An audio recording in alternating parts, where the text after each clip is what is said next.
Right, good morning, ladies and gentlemen. Welcome to this, the 23rd meeting in 2013 of the Economy, Energy and Tourism Committee. Can I remind everyone present, please, to turn off, or at least turn to silent, all mobile phones and other electronic devices. Before we start, I hope members will indulge me with a little bit of advertising on behalf of the committee. We now have a Twitter feed, whatever that might mean, and our address is SP_economy, which I'm sure will be spelled correctly in the official report when we get to it, so you can follow the excitement, thrills and spills of this committee every day if you wish. Now, we have apologies this morning from Dennis Robertson, and we have Joan McAlpin as his substitute. Joan's running a little bit late, so we have her apologies, and she will be here very shortly.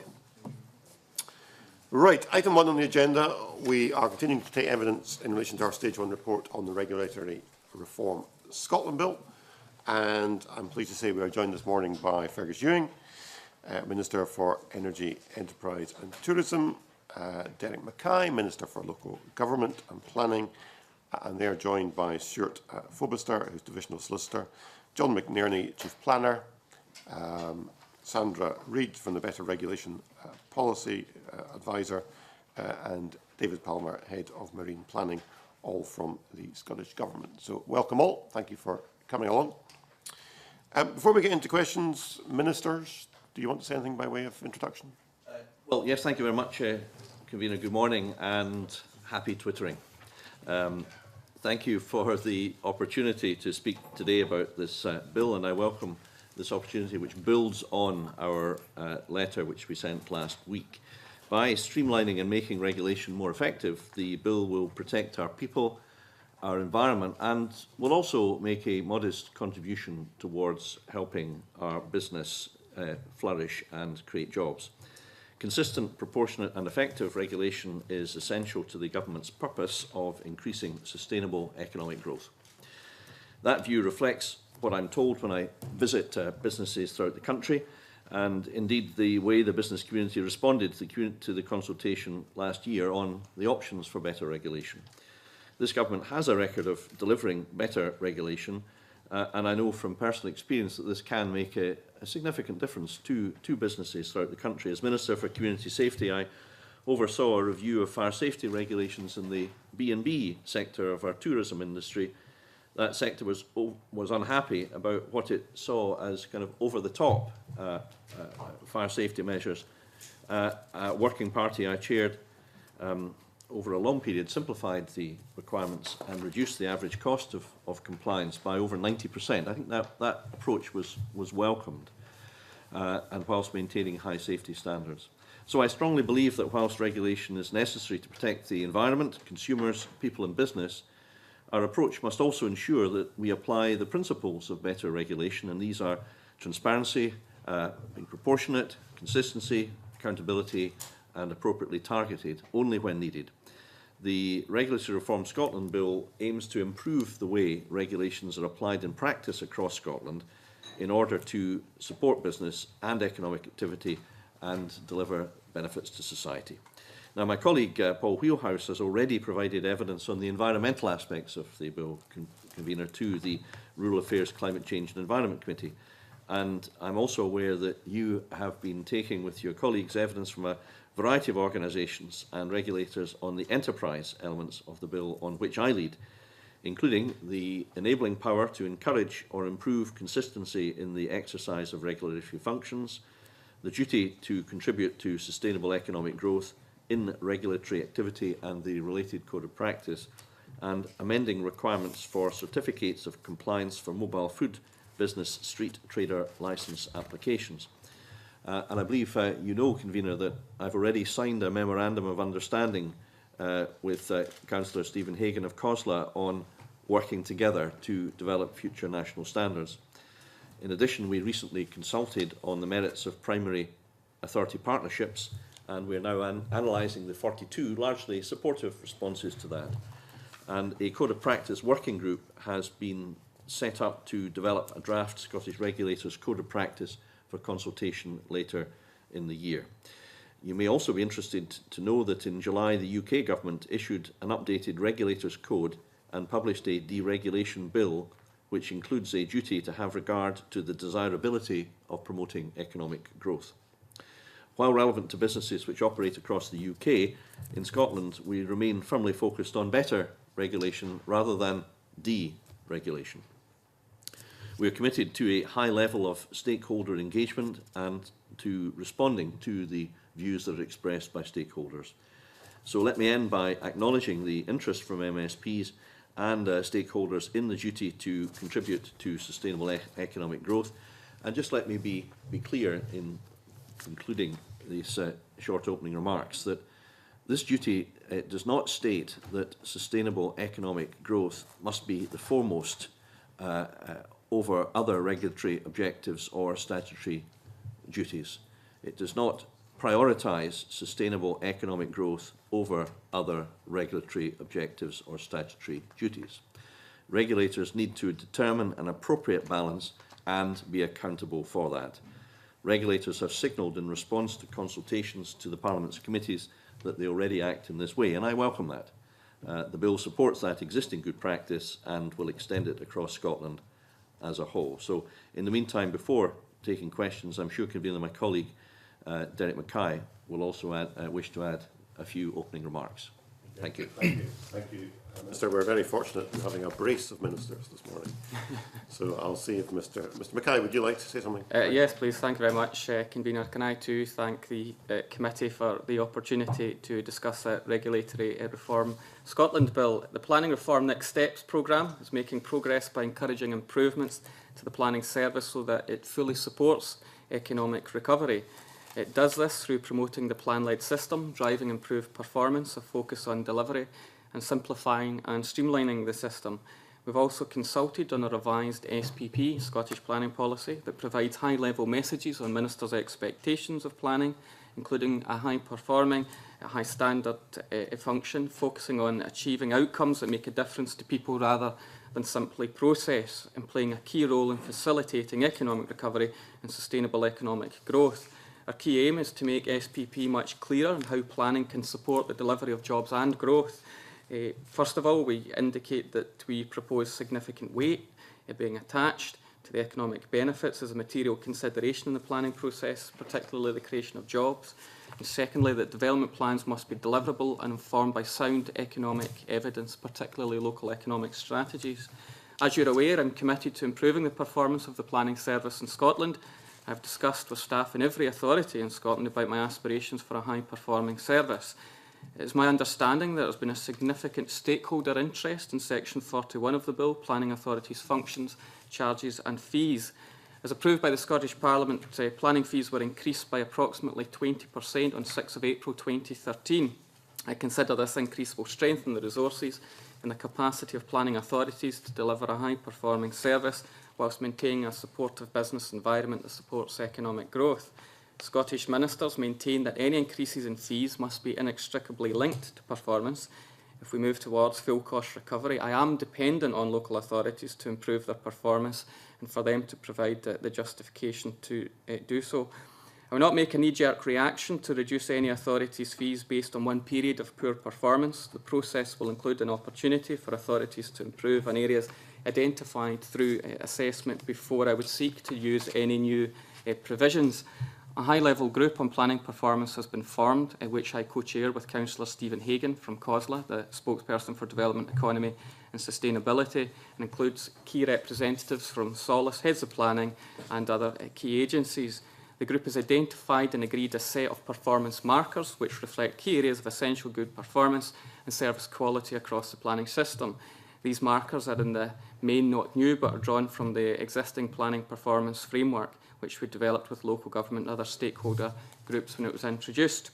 These key markers form the basis of the assessment that would be used to consider whether to vary any individual planning authority's fees.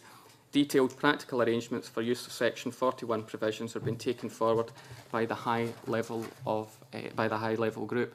I'm not indicating support from COSLA over the clause, but I continue to work in partnership in this and all other matters relating to the bill. Thank you. Okay, thank you, Minister. Now, there's quite a lot of territory I think we need to cover in the next little while, so I'd ask members, if they can, to keep their questions short and to the point. And if we can have responses along the same lines, that would be very helpful. I think it'll probably be self-evident, really, which minister the questions are directed at, but it would probably be helpful if members would indicate who they're asking the question to, just so there's no confusion. Can I maybe start off by asking about Section 4 of the bill? I think, in terms of the evidence we took, this potentially is the most difficult and controversial part of the bill, and this duty in respect of sustainable economic growth. Mr. Ewing, when you made your introductory remarks a few minutes ago, you spoke about the government's priority of promoting sustainable economic growth. Can you tell us what is sustainable economic growth? Well, yes, I know that there's been a particular interest in the definition of sustainable economic growth, Convener, and therefore I believe that in the letter I wrote to you most recently, I provided that definition, the letter of the 5th of September, and since I'm not a parliamentary draftsman, and since anything the Minister says is his bond, I think I will just read from this previous letter rather than indulge in extempore contributions. So, the Scottish Government defines sustainable economic growth as, quotes, building a dynamic and growing economy that will provide prosperity and opportunities for all, whilst ensuring that future generations can enjoy a better quality of life too. And this can be viewed on the Scottish Government's website in response to a parliamentary question answered by John Swinney in 20th November 2012, which I think does indicate, Convener, that although of course there is always interest in this area, the Scottish Government's response has been clearly stated, frequently stated, and stated with absolute consistency. So, I hope that we have provided absolute clarity in this regard. Thank you for that. Some of the evidence we've heard has told us, and we indeed have confirmed this ourselves, the term sustainable economic growth has not been previously defined in legislation. Will you be putting the definition you've just provided in the bill? Well, I think the question of whether or not, definitions should be put in bills is one upon which we have to take legal advice. So I think that really is a matter of legal advice. I mean, we have provided a clear definition of sustainable economic growth, and I'm happy if any of the officials want to provide any additional information. But it does seem to us that, given that we've provided a very clear, albeit a general definition, that that should suffice. And to some extent, I think we're all anxious to get on with actually delivering economic growth, rather than talking about defining economic growth. I think the point is, Minister, and we've heard this in evidence, if there is no definition in the bill, inevitably it will come down to the courts to define that term, and we'll end up in litigation. We've heard quite a lot of evidence says, because of the impact this bill has on a number of regulators, you will be aware in terms of development and planning, there might be very large sums at stake. It's very likely that stakeholders, either developers or objectors, will end up in the courts challenging particular decisions based on this provision being put in the bill. So the courts will decide. Surely it's preferable for the government, for Parliament to decide on a definition and put that on the face of the bill, rather than have the courts decide at a later date. Well, there's always the risk of court action about all sorts of things, and it's not really possible, no matter how you draft a bill, to prevent that. It would be nice if there were to be a way, I suppose, particularly for ministers, to avoid some of the litigation in which we're involved. But sadly, that is beyond our ken. I mean, it's important that people have the right to take matters to court. That's an element of civilised society. You're not seriously telling me you think it's preferable for the court to decide these matters rather than Parliament? I'm just coming to answer your question. We don't think that there is a compelling case for including a definition in the bill. Of course, we're always happy to consider these matters further, and we can have a little bit of legal advice and contribution if you want in the moment.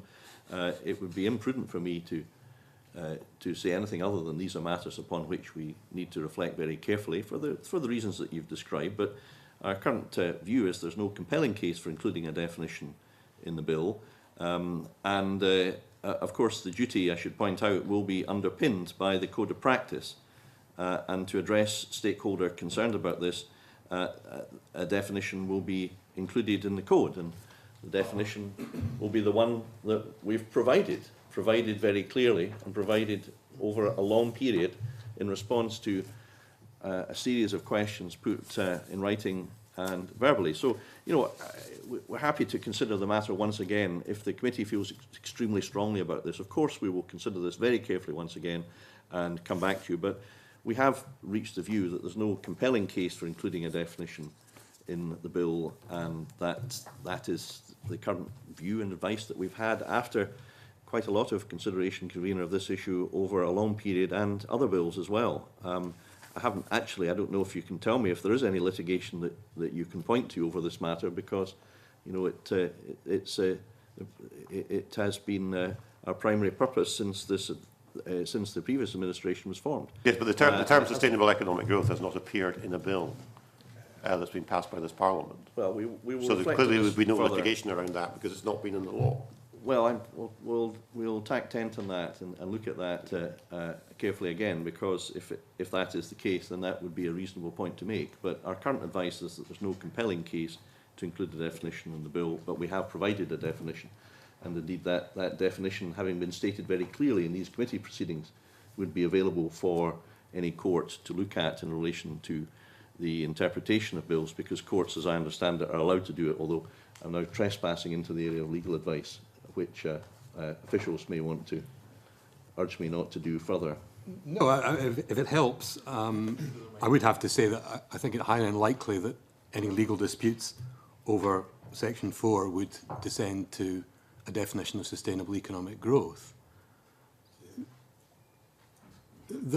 I can see the scope for dispute as to what the duty requires a particular regulator to do in a particular circumstance, but I don't think that's the same as saying that there is dispute as to what sustainable economic growth means.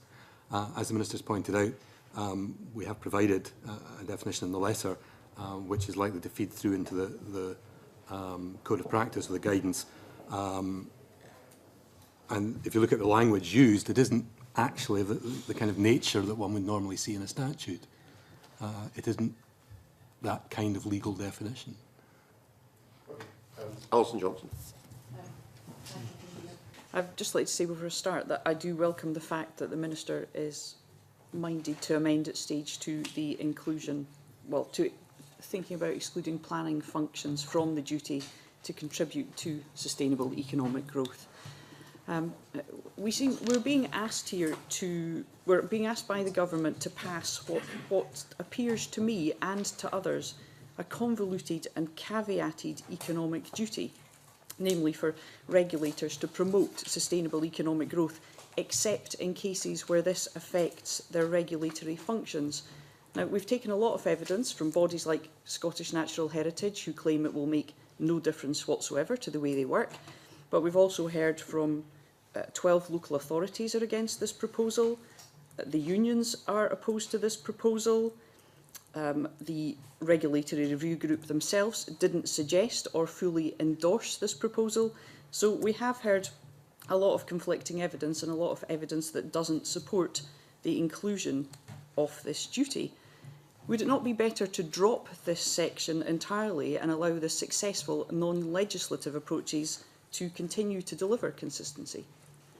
Well, no, I don't think that is a suggestion that is well-founded, and I'm afraid I would respectfully disagree with the characterisation of the position as set out by Alison Johnson. We are determined to promote, in all Scottish regulators, a broad and deep alignment with the government's primary purpose of sustainable economic growth. Now, we accept that regulators are making progress and balance existing duties, but the statutory economic duty, alongside the Code of Practice, will, we believe, deliver greater transparency towards the government's purpose of achieving sustainable economic growth. the duty, as I've already made clear, does not prioritise sustainable economic growth over other regulatory objectives. Now, some statutes do prioritise specific duties. For example, the Sanford Principle sets out the first duty set out in relation to national parks should be given a preference in certain respects over the other duties. So that is a possible course of action. We haven't done that, Convener, because we take the view that we shouldn't prioritise economic growth as the consideration to which most weight must be attached. On the contrary, we've said that it must be something to which regulators must have regard. And I think that's the correct approach. And it would be perverse were it not the correct approach, because after all, given that sustainable economic growth is the primary purpose of this government, then surely I could invert the proposition to Alison Johnson and say it would surely be perverse if there was no duty whatsoever to have regard to what is the primary purpose of this government. Of course they should have regard to it. Of course they should. And therefore this is sensible and necessary. And I do not think the characterisation of the responses to the bill that Alison Johnson has been made, suggesting that this is, does not receive substantial support and reasonable support from wide quarters is correct. Now, I want to stress that the approach that I've had, Convener, and I hope that this would not really be disputed, has been to have lengthy, detailed and constructive discussions with Stephen Hagan and his staff in COSLA over a long period. And we have been very keen to make sure that in relation to the economic duty, we work extremely closely with COSLA, that we seek to deliver the bill in a way that is broadly supported by COSLA, and I believe that we have achieved a great deal thus far working with COSLA in this regard. I'm proud of the fact that we've had that engagement, and I think this will make a positive contribution towards the achievement of sustainable economic growth in this country. Now, Alison Johnson did mention planning and the exclusion of planning. The reason that we've taken this approach is that we think that the application of this bill to planning authorities is not the appropriate way to deal with matters, because sustainable economic growth is already a consideration which is enshrined in planning law.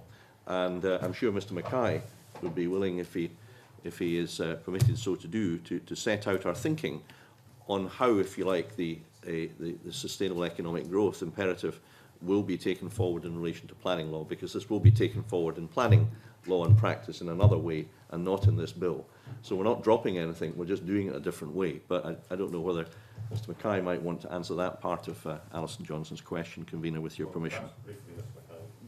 Convener, I fully expected questions on this particular subject. It is the case, as Mr Ewing has indicated, that it would be inappropriate for the duty to apply on our planning functions, but the pursuit of sustainable economic growth will continue in planning policy and National Planning Framework 3, and indeed it's reinforced in the emerging policies that I'm continuing to actively consult upon, and within that, economic impact, economic benefits as a consideration in the planning system, we propose should have greater weighting. So that's an appropriate policy place to have that discussion, not necessarily a duty that might convolute the appeals process as it relates to planning.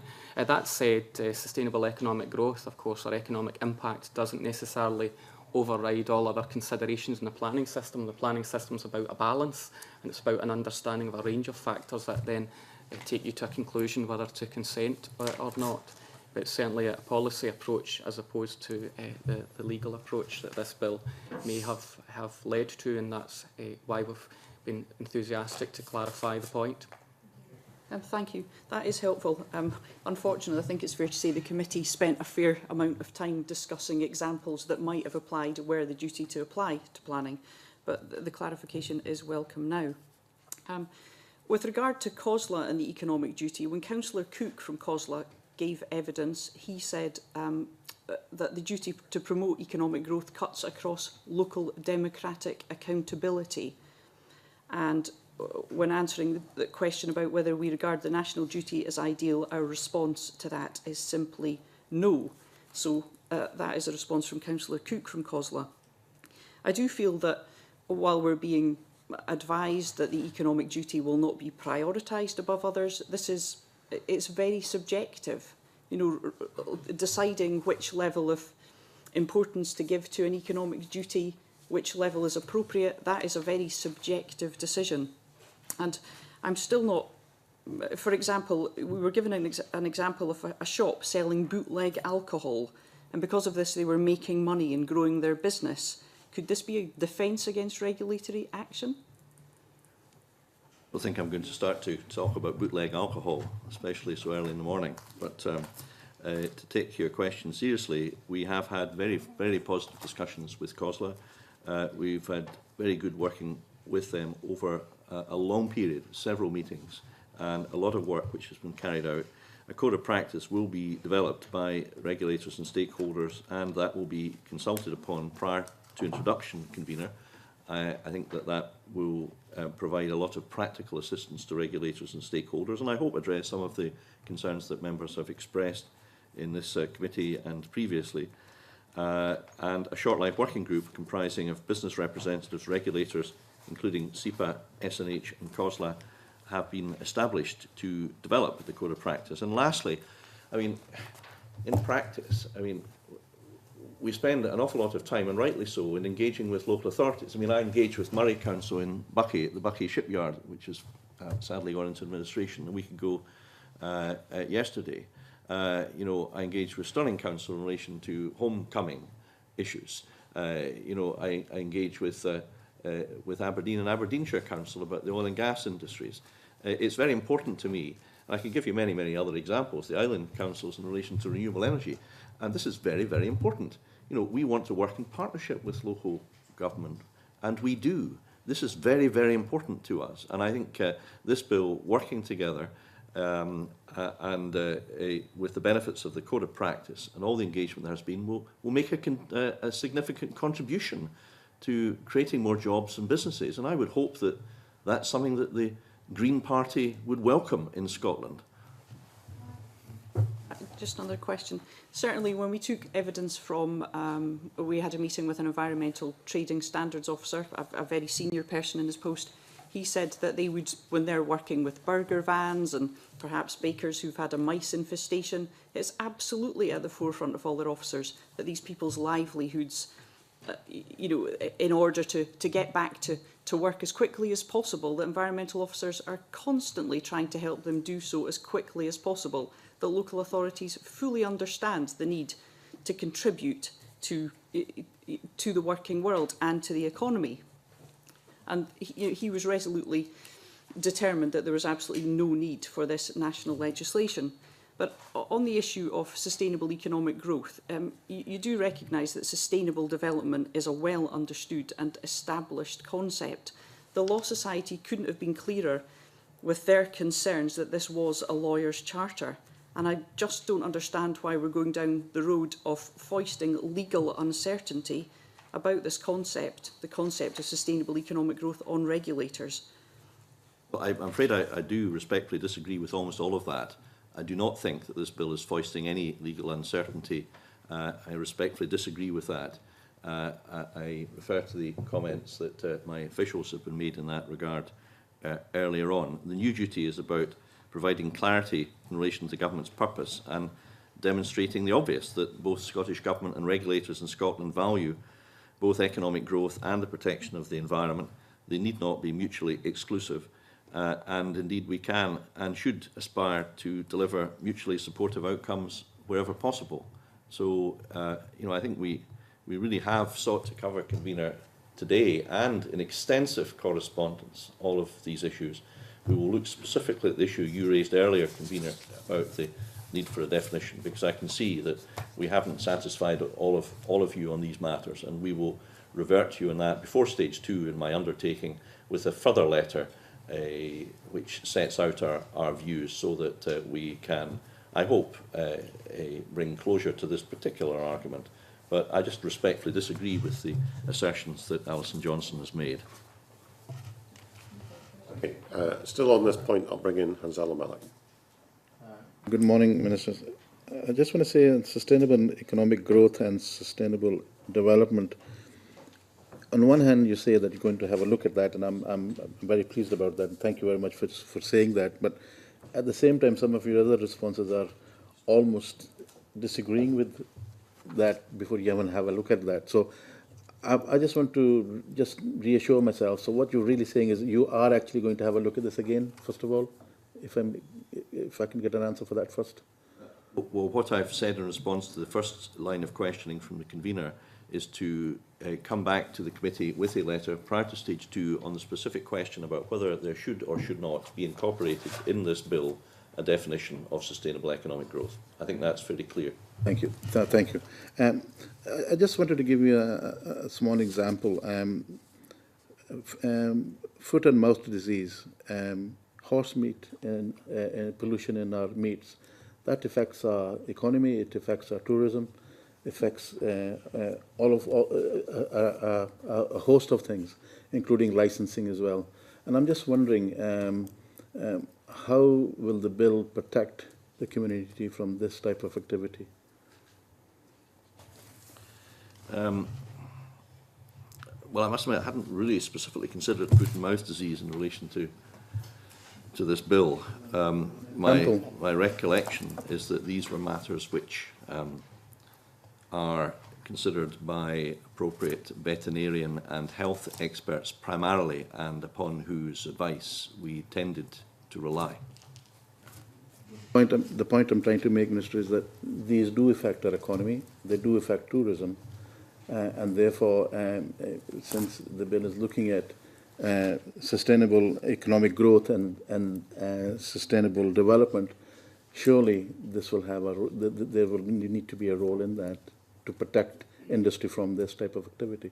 What sort of activity? For example, horse meat, contamination in meats, for example.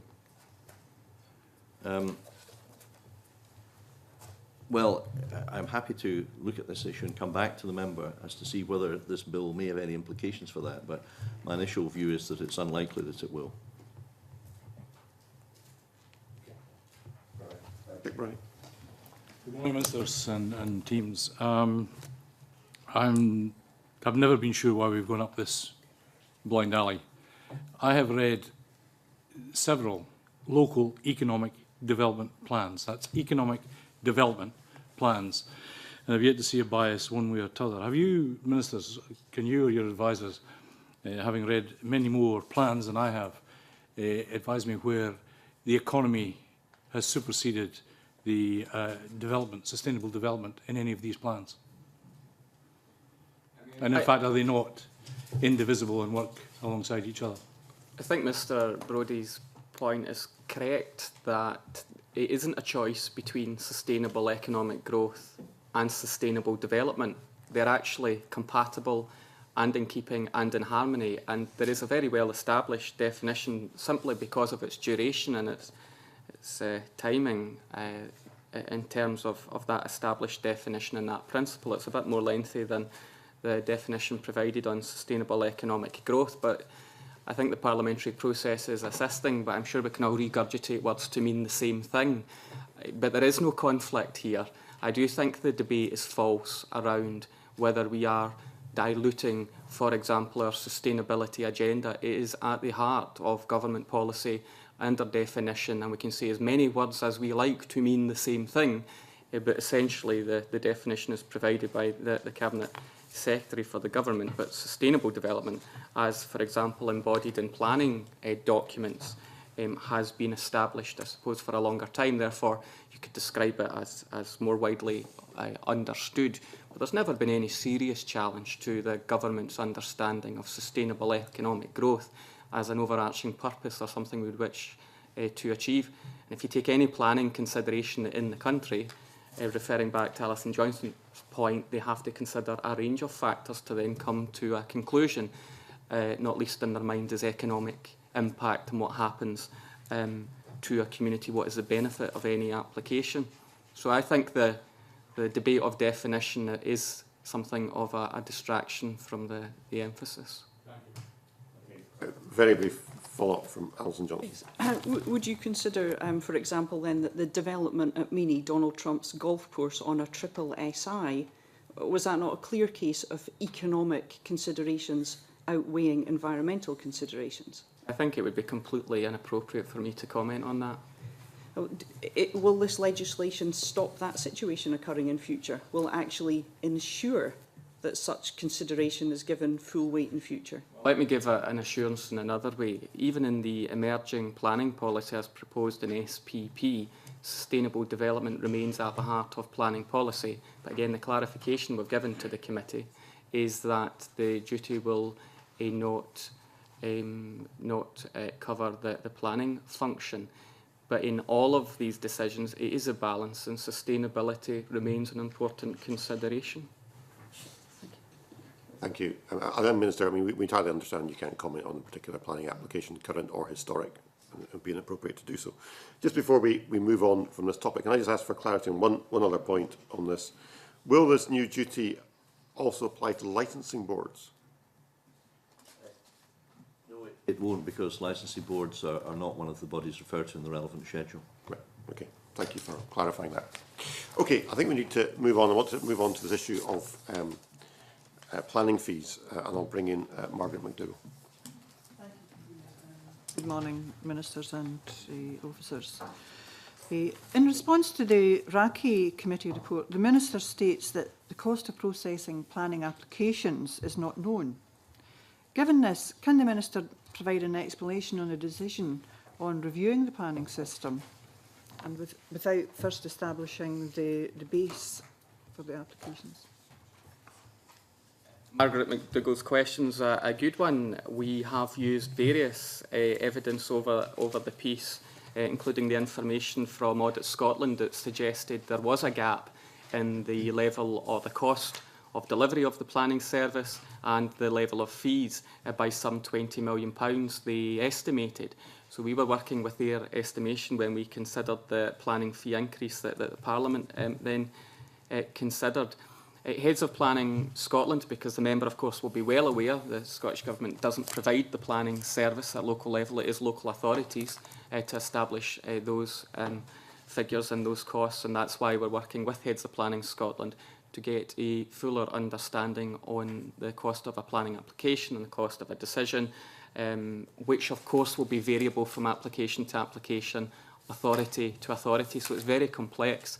But we're relying on the Heads of Planning Scotland to lead that work, to assist us to move towards full cost recovery. I can go on further if the member wants me to do so, but that's evidence, that's information that we are asking for. But previous assumptions have been on the information provided by Audit Scotland. Okay, so we don't actually know yet, what the costs of planning applications are and the cost to councils for processing. But I think what I said is it depends on what the application is and where the different costs will be levied. Well, there'll be a different cost in terms of what's provided across the country, because the planning system is largely, in the first instance, delivered by local authorities.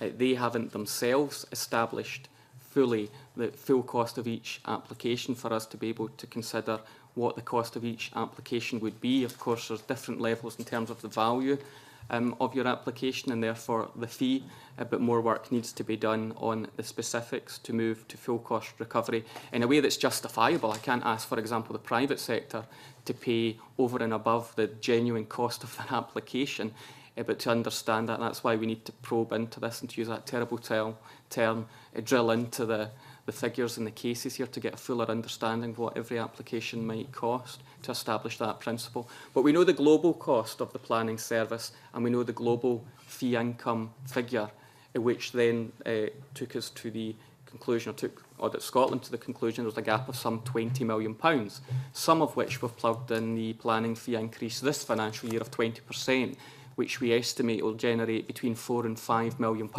based on current levels of applications, which of course may vary in light of economic recovery. So that will go back to the local authorities then, who are working with us, yes, in the high-level group. So we're working in partnership with Heads of Planning Scotland to, as best we can, establish the cost of planning applications to take that work forward. I mean, we've had lots of evidence on the planning, the views of planners and how it would affect local authorities, and indeed, how do you measure a performance of planning authorities? And so, what has been done to ensure that we are measuring planning authorities as best we can, because it seems that there is no clear evidence in what is a good performing planning authority and what is a not so good one. And obviously it depends on, we heard that the likes of Edinburgh can be very different from, say, a rural planning authority and the complexities of planning applications that they receive. So how do you assess the performance of a planning authority? I think it's a very good question, and hopefully some of that information has been provided to the committee. If you haven't received it yet, then I'll make sure you have received it. There's a markers of good performance, which its basis comes from the Planning Performance Framework, which poses a number of questions around timescales, offering processing agreements, pre-application consultation for major applications. Is your plan less than 5 years old? That's a statutory requirement, so there's a range of indicators. I don't think it's black and white that you say good authority, bad authority. There are a range of factors within that, some of which would be out with the planning authority's control, of course, but you can probe particular questions. Some of them are yes or no, do you do it, do you not? And some of it is around indicators, average timescales for how long it takes a planning application to go through the system, which frankly I, like many members, would say in many areas is too long, is unacceptable and must be challenged. And so across a whole range of indicators, I think we can assess the general performance of a planning authority. We have been doing so through that performance framework, which was designed in partnership with Heads of Planning Scotland. And now we're formalising that through the high-level group that I work in partnership with Heads of Planning Scotland, COSLA, SOLACE, the Society of Local Authority Chief Executive Officers, and others to make sure we get it right. So performance can be considered in a number of different ways, which then, in terms of the sanction, I think would then give us time to probe that and to assist planning authorities to improve. I don't think it's just good enough giving an improvement agenda, nice reports from the Minister, cross my fingers and hoping for the best that things get better. I don't think that's acceptable. If we are making that commitment to linking inextricably performance with fees, and a 20% fee increase, it was a big ask, that will get more resourcing into the system. But I think we have to be serious about performance, and therefore that mechanism, I believe, would be a driver to improvement. Now, COSLA do not support this. If I was a council leader, which I was, I probably wouldn't have liked such a mechanism as a council leader. But what I do know is if I was a council leader, it would have made sure that I drove forward performance in the planning system. And I think every other part of the corporate council would take the same approach if there was that potential lost revenue. So I think it's very powerful as an incentive. And you rightly ask me about views. So I wouldn't expect local authorities to support this. COSLA is clear they don't support this. But we continue to work in partnership on how do you establish good performance. And by definition, we can then establish where areas of development improvement need to take place. In terms of views, I have also, and I know the committee has heard a great deal of evidence. I don't leave it to officials to tell me what's happening in the planning system. So I have visited across the country every planning authority, some by grouping them together and some by visiting the individual planning authority. Every planner in this country, if they accepted the invitation, has the opportunity to hear the Scottish Government's views on planning and personally question me. So I think I'm well cited on what the views of planners are across the country. Stakeholders as well. I've had a great deal of engagement around this and with COSLA, including visiting, which was a pleasure, of course, the leaders meeting in front of 32 council leaders and their chief executives to discuss planning. So it's a high level of political importance. But if you're going to establish the link between fees and performance, which a good number of your respondents, witnesses have said is a good thing, well, we need a mechanism to do it, and I propose this to be the mechanism. Well, definition of performing satisfactorily be in the bill? No, I don't think that that's appropriate. It would be quite uncommon to have such detailed information on the face of a bill. That's more appropriate for either guidance or the appropriate forum, potentially a statutory instrument, but I don't think that performance is necessarily something you would legislate for. In the same way that through legislation, through statute, the Accounts Commission or Audit Scotland may be created, but not necessarily all the indicators that they would use. You wouldn't do that by statute, but that would be designed and constructed in a different fashion. So I propose the same for this. But what I won't do is work it up in isolation. That's why I've engaged with experts, planners, local authorities and others, stakeholders, to ensure that we get it right. So I won't be doing it in isolation, and there will be a proper collaborative process to get there, but it's not appropriate to put it in the bill. That would be quite uncommon.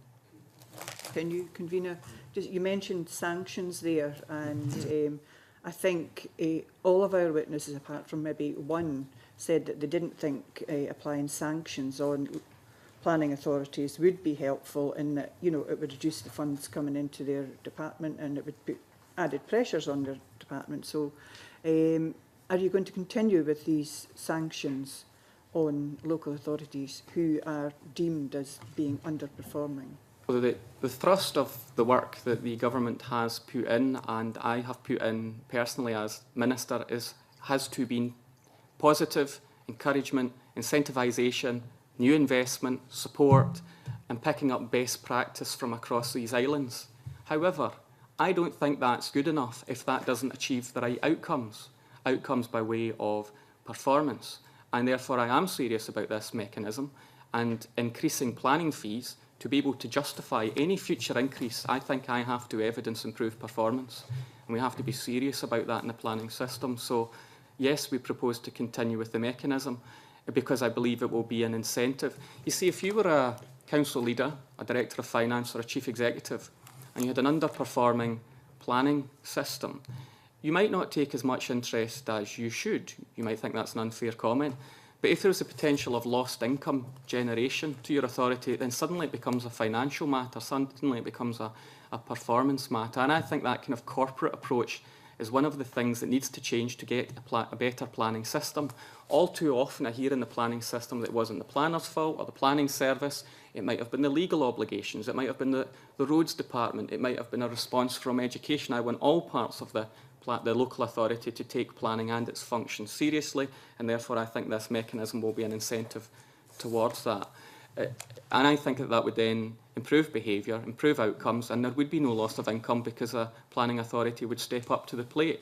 I fundamentally believe that, and so do many of the stakeholders that I've engaged with believe that too.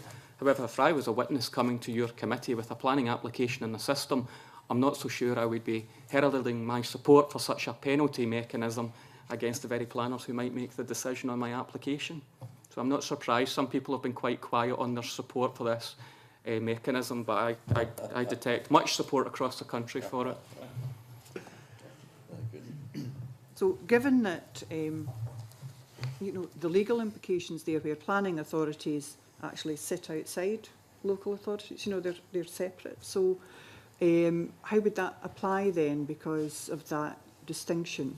That's correct. The planning decisions are quasi-judicial in terms of the merits of the case and the functions therein. But so much of planning policy is a matter of the policy corporate that's perfectly relevant. And when you go beyond some of the assessments and some of the other policy impacts that have held planning back, I think sometimes it's not just the planning service. So you're absolutely correct in individual planning decisions and the considerations in those decisions, but planning is very much part of the local authority, not least because of the importance of economic development in a council's function. So it doesn't affect in any negative way the legal imperative. You know, some people have said, well, what if you simply rush planning decisions so you don't hit the trigger on timescales? But I've already said this morning, and I've already produced the marker of markers of good performance in a planning authority, that there's more to planning than just timescales.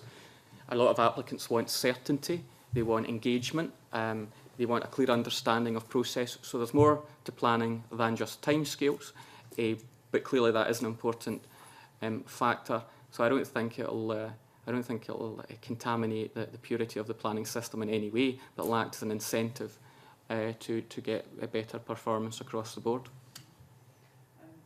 Given that you expect local authorities then to have these increased fees will increase the income of local authorities, will that then mean that the grant-aided funding to local authorities will be reduced? There's no correlation between increased planning fees and the general grant settlement to local authorities. There's no correlation. Okay. Thank you.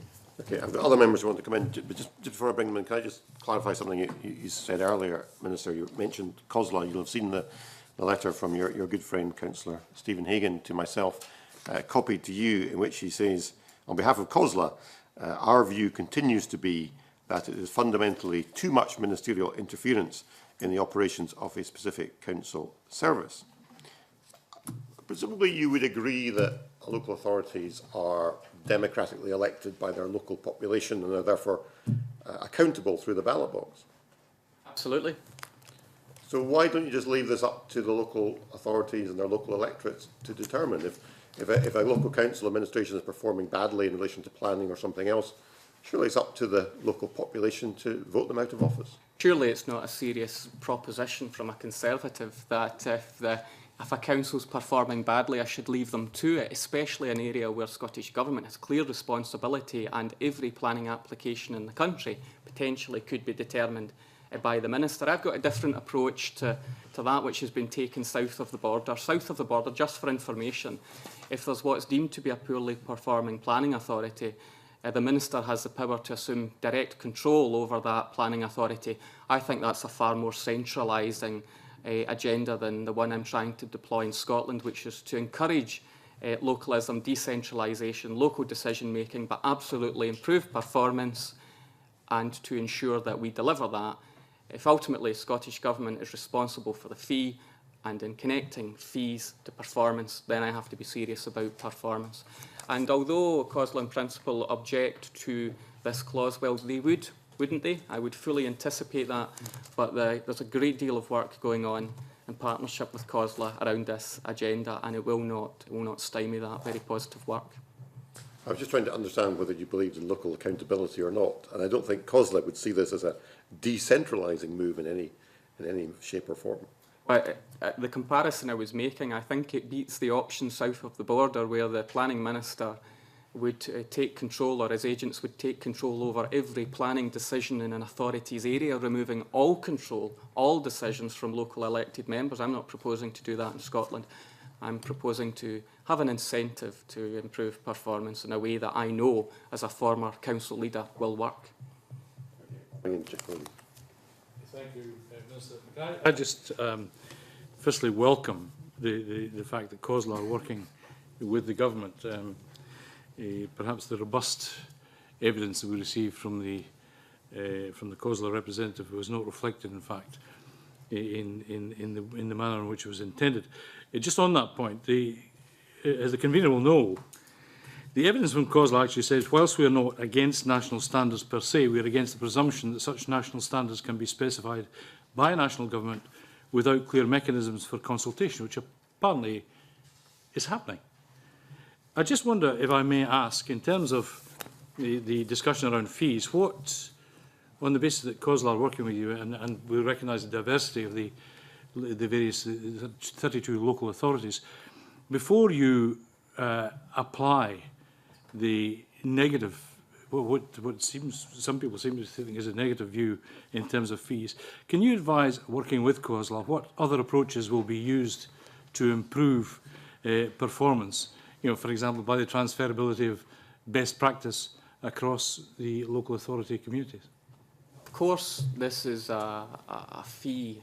This is a clause that we would rather not use. We would rather have 30, as it is the 34 planning authorities in Scotland, the 32 councils and the 2 national park authorities performing so well, we would never have to even consider going here. But before we went anywhere close to Parliament, through a statutory instrument which we would require to use the power, of course there'd be a period of probing to understand the range of factors. Some of the factors might be out with the planning authority's control. and then give an opportunity for improvement. I mean, that'd be natural justice apart from good practice, and something I would heartily support. Now, work that mechanism up in partnership with the high-level group, recognising COSLA's opposition, but the markers of a good performing planning authority, I think, are there. The process, the mechanism can be delivered in partnership there, but naturally we would want to give planning authorities the opportunity to improve and therefore not use the mechanism as proposed. That's the right kind of incentivised outcome that we would all want to achieve, and it can be very focused on what specifically is it that the planning authority has not done.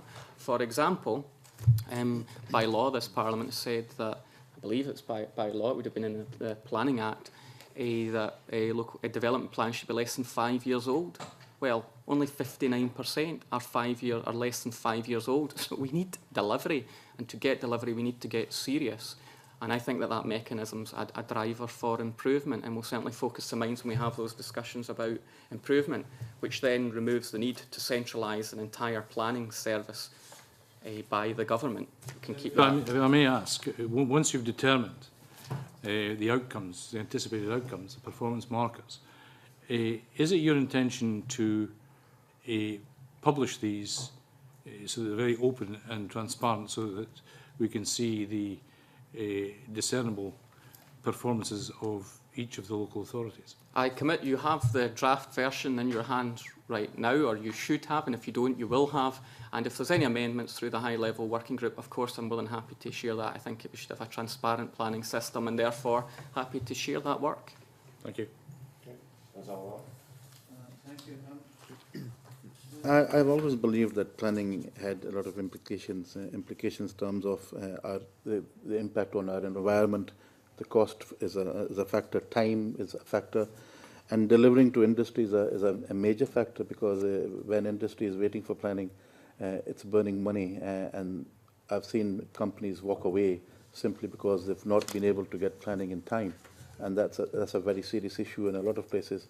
So in terms of encouraging development and encouraging construction in particular, I think planning needs to be on the ball in terms of delivery.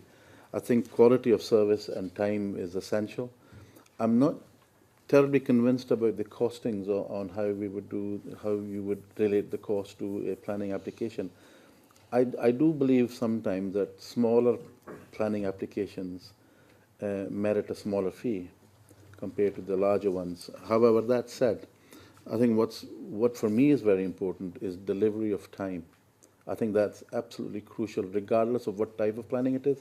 Now, I see a lot of councils up and down in Scotland putting the smaller applications on the back burner, saying, well, they're not terribly important right now, so we'll deal with them when we get a chance. And I think that's a wrong attitude to have. I think an application comes in, it should be online, it should be activated immediately when it's submitted, and then there should be a time bar within which period that should be actually dealt with, for or against. And I think that's important, despite all the other elements that are part and parcel of the whole process.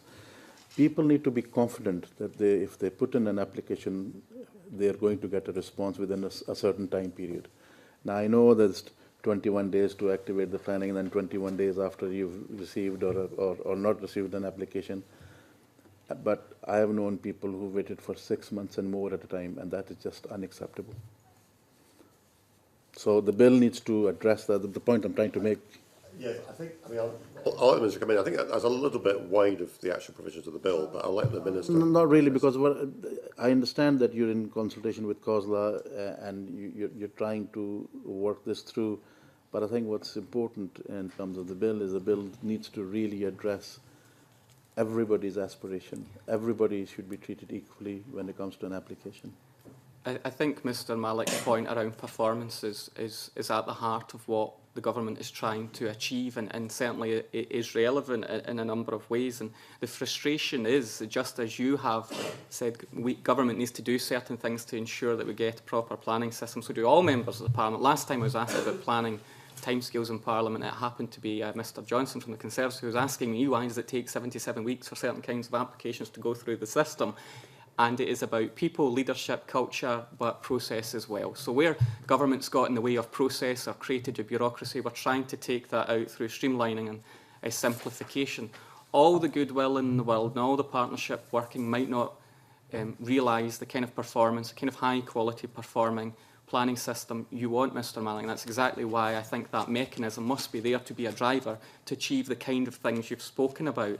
In terms of fees, I don't propose that the smaller applications are subsidising the larger applications. Of course, it has to be proportionate, and there is a scaled fee system at the moment. I don't propose one standard fee for everything. Good permitted development, pre-application consultation, elected member engagement, confidence in the system at the outset, a bit of certainty. All of those are key ingredients to a high quality performing planning system, and absolutely they are in the government's planning action plan. But to achieve that, to give it real impetus, I think that's why this clause is so important. We will do the rest of the work anyway. I can't guarantee success, but we will try. But what I can tell you is, if there is failure, then we will be more empowered to be able to tackle that than we are right now, which is simply to hold back planning fee increases. Well, that doesn't feel particularly healthy, does it? It doesn't feel fair that the whole planning fee across the country is held back because it's perceived that some planning authorities are not performing, or it's too variable. So they go hand in hand, improved performance with increased fees, moving towards full cost recovery. Some would argue, I would argue, planning is a public service, but there is an aspiration to move towards full cost recovery, so we can genuinely say you get what you pay for, and the private sector particularly is happy with what they get when they pay for it. Now, it might always not be a consent, it might not always be yes, but they must have confidence in the system and the process, and I don't think that's unreasonable at all. Back on that, when we're talking about sanctions, you said once you've tried everything, if it's an underperforming planning authority, you've tried everything, you've tried to give them support, you will then, pass these sanctions on the local authority, in effect, fine them. So then the local authority, as you said in your answer earlier, would have to put more support into the planning department and try and sort it out, basically, by putting more resources into it. So that hard-pressed local authority would then have to find the resources. That means that it would have to take the resources away from some other services to put into planning to get it right, which they don't have. I think you're completely misunderstanding the concept, the mechanism and the fee. This is a quid pro quo. This is a quid pro quo for increasing planning fees by the highest amount since this Parliament was created this financial year, by some 20%. Bear that in mind, bear that cost to applicants, all applicants in mind. But the quid pro quo has to be improved performance. If you're a planning authority enjoying the increase in planning fees but does nothing to improve your performance, then I don't think that that's fair, and that has held back, I think, planning fees in terms of what they could be in terms of full cost recovery. So it's not a fine, it's to make the link between fee and performance. But crucially, at the heart of your point is that question around having been given the chance to explain and the chance to improve. With all of that, I am convinced that a planning authority who hasn't delivered the development plan, who hasn't improved timescales, who doesn't engage in pre-application consultation would. These are not necessarily massively costly investments. It's about political will to get them done, and therefore it might not require the kind of investment you suggest. I also pointed out that timescales is not the only game in town when it comes to performance, but it takes too long to get too many planning applications through the system. That's partly why we moved from the arbitrary timescales of 2 months and 4 months for minor and major applications to, yes, monitoring that, but more importantly, monitoring average timescales so we get a fuller picture of what's happening in each planning authority. So this won't be seen as a fine. This is seen as an incentive, an driver for improvement. It sets the context in which planning fees have been able to be increased, but to further increase them, there has to be improved performance. And those authorities who are performing well should no longer be held back by those who aren't. My aspiration, though, is to get 34 out of 34 at that level with greater consistency and delivery, and therefore we will have the kind of planning system across the country that surely we all aspire to. Could I just add, Convener, that absolutely supporting what my ministerial colleague has said, we must always bear in mind the huge significance that planning and an efficient and effective planning system makes to economic development and economic growth. If we have an effective, swift, fair, efficient planning system that deals with applications in an appropriate way, a fair way to objectors and applicants, then, after the decision has been taken, and in those cases where it's decided that developments go ahead, then we create jobs and we create business and we see people getting jobs and opportunities throughout the country. So the link between planning and economic development and growth is umbilical, and we must bear that in mind. We cannot consider arcane issues in isolation from our overriding objective of helping people get jobs and helping business grow and securing investment for this country, and most especially young people who wake up in the morning thinking that nobody values them and their contribution. So this is important in itself, and it's hugely important for the economy of Scotland, and that's why I'm delighted that Derek Mackay has given such leadership in this area. Okay. Mike McKenzie.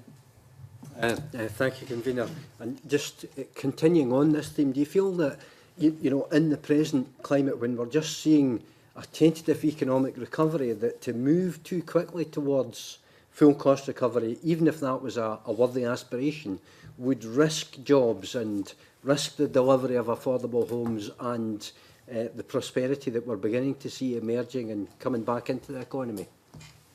Mr Mackenzie almost threw me there when he said, is the planning system moving too quickly? Then I got the question, which was in terms of full cost recovery. I think it was, I suppose civil servants would describe the decision of the 20% fee increase as bold and brave, considering when it was taken. But it was engineered to try and get that deal, that partnership, that arrangement with local government around delivery on the ground and improved performance, and resourcing is an issue and all of that. But it is within quite a challenging context. When stakeholders raise with me the issues around planning, it's not often the planning fee that they raise, because in fact the cost of appraisals and assessments sometimes dwarf the planning fee.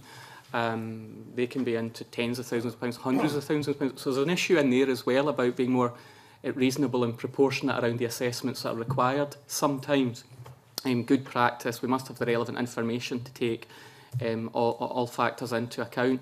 So the cost of the planning fee itself is not normally for the larger applications, for the kind of applications that generate the economic impact of scale that causes a problem for the applicants. So when we considered, there's been previous consultations. The first consultation some years ago was around trying to link the fee to the individual application. If you were unhappy with it, could you get 50% of your fee back? That was dismissed, that was not supported. And then there was a consultation I conducted about going to full cost recovery. That would mean of quite a substantial increase, beyond which I don't think I could have defended in times of recession, in times of financial pressure, and couldn't justify because of lack of improved performance. But I think with the arrangement we've got, with the action plan we've got, 20% is justifiable. Future increases are justifiable if we get improved performance, because the private sector and other applicants have said they're content with increased planning fees, but as long as they get improved performance, and I don't think that's unreasonable. But we'll be set in the context of the planning fee as a bigger, sum in terms of development viability. Because I'm very mindful of the small applicant or the applicant. That's a minor matter. We've taken so much out of the planning system by way of permitted development, where permission, it wasn't relevant to make people go through the whole planning process. Permitted development is satisfactory. But for some others on the smaller applications, I'm very mindful that £300–400 is quite a significant sum for a householder or, maybe even a small business. I mean, there's another general point to you, Convener, which is that another benefit that Mr Mackay's measure of what he has described as a bold move in increasing planning fees is making a contribution to the overall capacity for us to focus the expenditure of taxpayers' money where we all really want it to go, on ensuring that our schools and our hospitals are well funded and able to operate efficiently. The point I'm making, of course, is that if other services are provided at less than the full cost at a heavily subsidised rate, such as planning fees or bankruptcy fees or court fees, all of which are areas where we've taken action, then that subsidy has to come from somewhere, and it's money that has to go to subsidising some activities, potentially at the expense of core activities.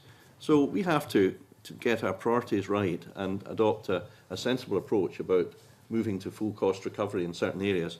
But there are benefits. Everything is related to each other, and this means that we can focus taxpayers' money on the real purposes that the people that elected us want to do. So I hope that that is an emerging principle that is gaining increasing acceptance, you know, across the political spectrum. Mark MacDonald. Thank you, Convener. I wasn't a member of the committee during the initial evidence sessions, so but what I want to do is focus in on sections 5, 6 and 7 just very briefly.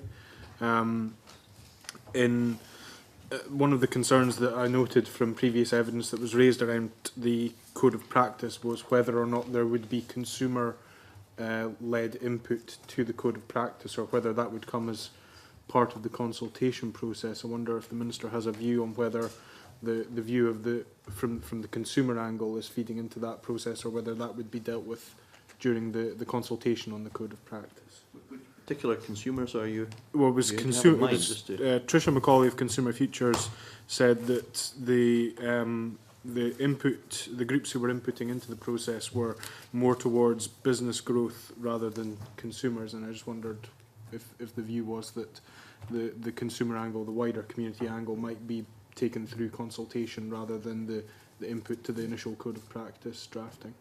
Well, we work very closely with Trish McCauley in a number of areas, so of course we want to make sure that we take an inclusive approach in relation to the compilation of the code, the drafting of the code, and I undertake that I will most certainly consult with her prior to, and our colleagues prior to the finalisation of the code, and get her views on that matter, and that's extremely important. And of course the views of the business community will be very important as well. So I'm happy to give that undertaking in response to Mark MacDonald's question.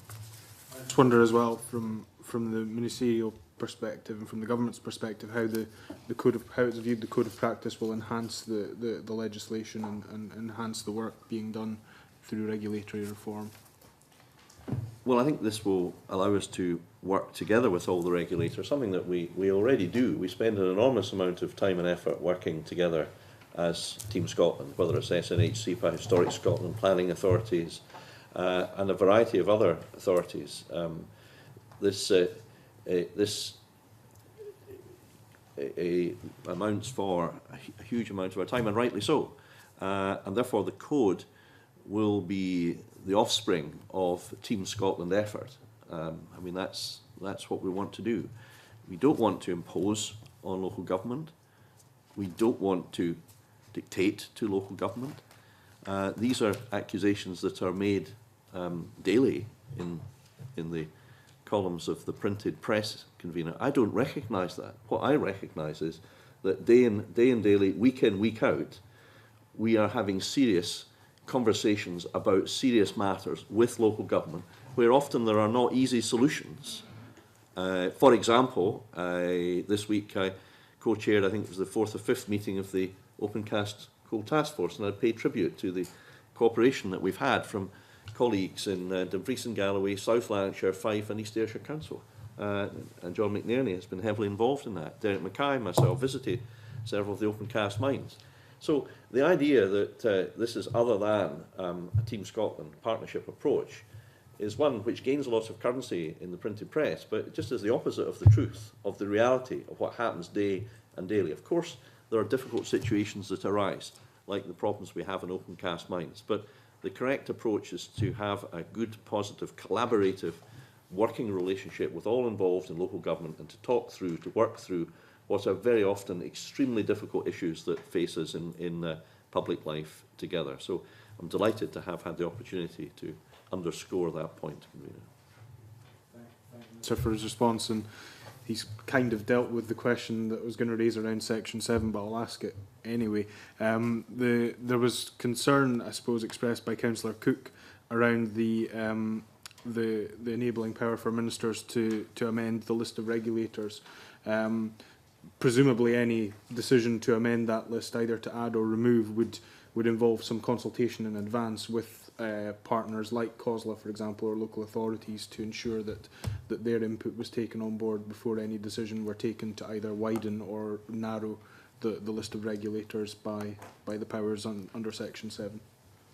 Yes, I'm happy to give that assurance to the committee, and what's a very sensible question, and the process that the ministers would follow when using the power to amend the regulators or the regulatory functions, and whether the process would include partnership discussion with the regulator. These are all important issues, so we would most certainly consult with COSLA and with all other relevant bodies where we minded to consider using these powers, and that would be the absolute correct and appropriate thing for us to do. Okay, thank you. If another member wants to come in, I just want to ask one question, maybe it might be the final question, about this question of primary authority partnerships, Minister, which I think you've indicated you are minded to bring forward stage 2 amendments to introduce. Can you tell us what evidence you've gathered about the benefits of primary authority partnerships and what assistance they might provide to economic growth? Yes, well, I can perhaps give the committee a bit more detail after our analysis of the responses that we've had has been completed. So I will do my best to provide more detail, if we can, prior to stage 2. It's been estimated that the UK primary authority scheme delivers net benefits, a convener, of £19.9 million annually to business and local authorities, and generates £3.60 for every £1 of cost incurred. So I think that's one specific answer, that there has been evidence south of the border that this measure has delivered certain benefits, and therefore it's only correct that we should be mindful and willing to learn from our good friends south of the border where appropriate, as sometimes you urge us to do, convener, in relation to other matters. To answer the question in a more general way, however, the proposal for primary authority arrangement emerged from business in Scotland, and at present businesses operating in different local authorities across Scotland need to work with each individual local authority. Now, this can in some instances be time consuming and add to the burden of running a business. It's sensible therefore to explore, working with businesses and local authorities and COSLA, how a system can be operated to avoid duplicating activity time and time again, potentially 32 times. I think, if I may say so, my impression, and this may be changed by study of the full analysis of the response, is that where a business is operating in a particularly specialised way, in a specialised area, then it's unreasonable to expect 32 local authorities to be equipped necessarily with full range of specialist advice. And therefore, if there's a particular local authority that has that expertise, then it does seem sensible to take a pragmatic approach about these things. And that would have the effect, perhaps, of removing the burden on other local authorities to enable them to go on with some of the other functions that we've discussed this morning. So I think, from a pragmatic common sense point of view, it would seem that there's merit in proceeding to enable us to introduce primary authority partnerships, and I've alluded to the financial benefits that have been referred. The results of the analysis of the responses will be published, convener, at the earliest opportunity, and I think I did initially raise this issue in a letter back in March to the committee, so I'm very hopeful that we can proceed to introduce the amendments at stage 2 in relation to the primary authority, and I will do my best to provide as much information as we possibly can to the committee in advance of that.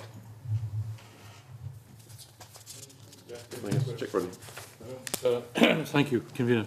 This may not endear me to either you or the minister, but in terms of, I was going to ask a question about primary authority and transfer of best practice, and the Minister for Local Government indicated we want to make the system more efficient and more timely.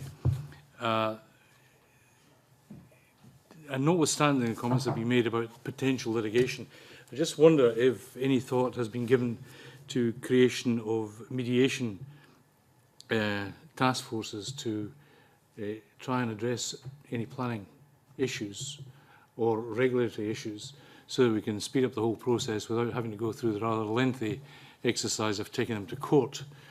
And you know, I'm not expecting an immediate answer to that, but I would just ask you to consider that that might be a vehicle for speeding up that process. As Planning Minister, I'm happy to offer the services of the Chief Planner of Scotland, John McNerney, in a brokerage role. If there are issues where that level of intervention is required, I'm sure Mr McNerney wouldn't object. But there is an important point in there about mediation and brokerage sometimes in the planning system, and that opportunity, that is actually possible already and doesn't require any legislative change for that to come into play in terms of the wider regulatory framework. I would pass to my colleague, Mr Ewing. Well, I never took the view when I was sitting where Mr Brodie was that it was my job to endear myself to ministers. So I wouldn't worry. But I wouldn't worry about that. But I didn't quite understand the scope of Mr Brodie's question in relation to those matters that I'm covering. So if you could maybe restate it. Basically, it's we heard about, you know, and I don't want to go down that road again necessarily in terms of the definition of economic growth, the impact that it might have on regulations or on planning. I'm saying, rather than go through the legal routes, which can be very costly and very lengthy, is there some other mechanism that we might consider, and I'd say, don't expect a total answer today, through some form of mediation or mediation group or mediation task force, including or not including Mr McNerney, to try and address some of the contentious issues much more quickly than perhaps if they'd gone through the whole legal route. Is arising in the planning system or other ones? Well, it might apply to both, but the planning system is an obvious area. I'll go back to the planning system specifically. If that's really what you're driving at, Mr Brodie, I'm happy to pick it up. If the system's performing well, and the best practice, for example, on a major application will involve a good pre-application consultation, good pre-application discussion, early engagement with elected members. What are the issues they might be concerned about? Find about that there at the start of the process rather than at the end of the process as some sort of surprise after time and money been spent. So good engagement, best practice, of course, will hopefully lead to the right outcomes. Where there is a difficulty in the system, of course, there's always legal recourse, but there's the appeals system as well, which is there for good reason to have that second look if people think that policy has not been complied with. But at any point there can be engagement in the planning system, you know, as long as it's in keeping with the rules and due process is carried out. There is no difficulty with a degree of mediation or brokerage to try and move things on, as long as all parties, you know, applicants and objectors, are dealt with fairly and openly. But best practice for the most significant applications should almost automatically have good pre-application consultation and ongoing engagement. The very worst, what might be in the member's mind is the very worst planning applications that have maybe been in the system for not just months but years, and there are some, in fact, they skew the overall statistics. And in those cases, frankly, the planning system's not there to test an idea and to keep it warm. It's to get a decision about land use, an appropriate decision about the right development in the right places.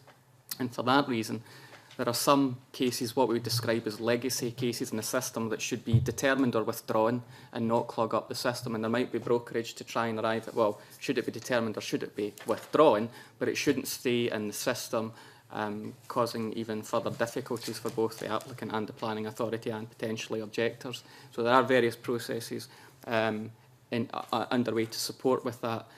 And that will also involve a bit of responsibility from the private sector too, to be a partner in this, to try and take some of those legacy cases out of the system. But there are tools in the box to assist with that. We don't require a new act or clause around mediation in the planning service. The function exists.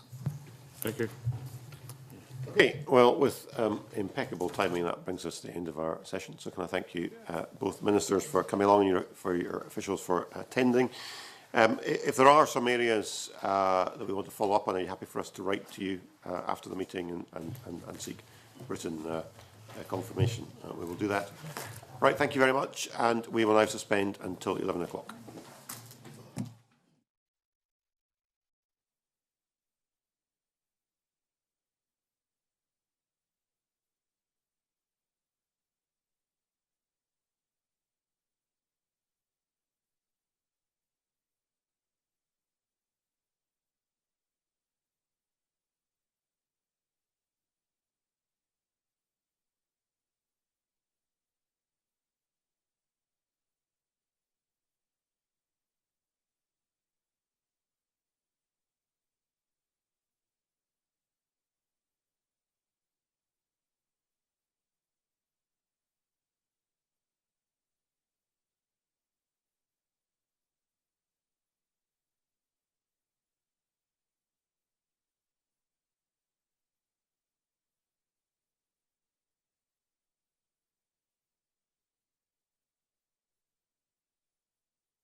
Right, if we can reconvene. Thank you, ladies and gentlemen. Now, something of a change of tune this morning. We're now leaving behind regulatory reform and moving on to the start of our scrutiny of the Scottish Government's draft budget for 2014-15.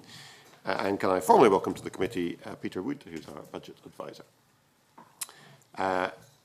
Now, we have a first panel of witnesses with us today. I'm delighted to welcome Belinda Roberts, who's the founder of We Do Scotland, John Anderson, who's Chief Executive of the Entrepreneurial Exchange, and Professor Sarah Carter, who is Head of Department at the Hunter Centre for Entrepreneurship. Welcome all. Now, I appreciate we're in a little bit of an unusual situation because the draft budget has not yet been published and will not be for another 3 hours. So I think rather than talking about what's in the draft budget, you'll have to phrase your remarks in terms of what you would like to see in the draft budget.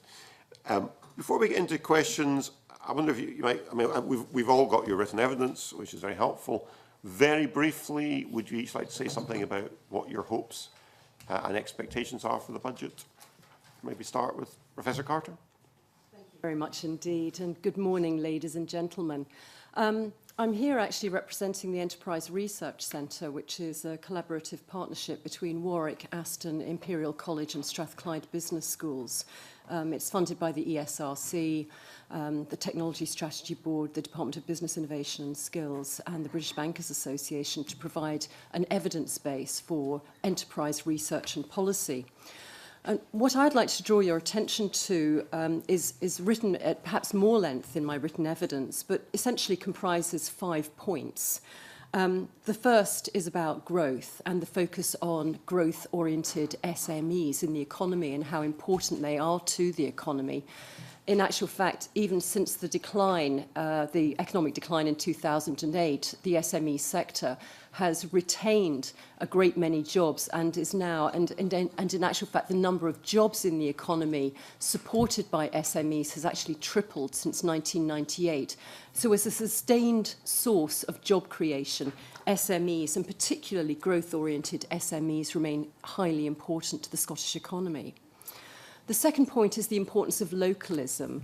And by that, what we mean is that there are some very strong public-supported SME growth programs. For example, Scottish Enterprise's very successful account-managed companies. But they only really touch the very tip of the iceberg of the number of companies that can be supported. And there's a great need, I think, to augment these national supported programs with local initiatives and to beef up the local ecosystems for business support. The third point is really about diversifying the SME entrepreneurial population and to recognise ways of bringing in more women and particularly ethnic minorities to support our entrepreneurial base.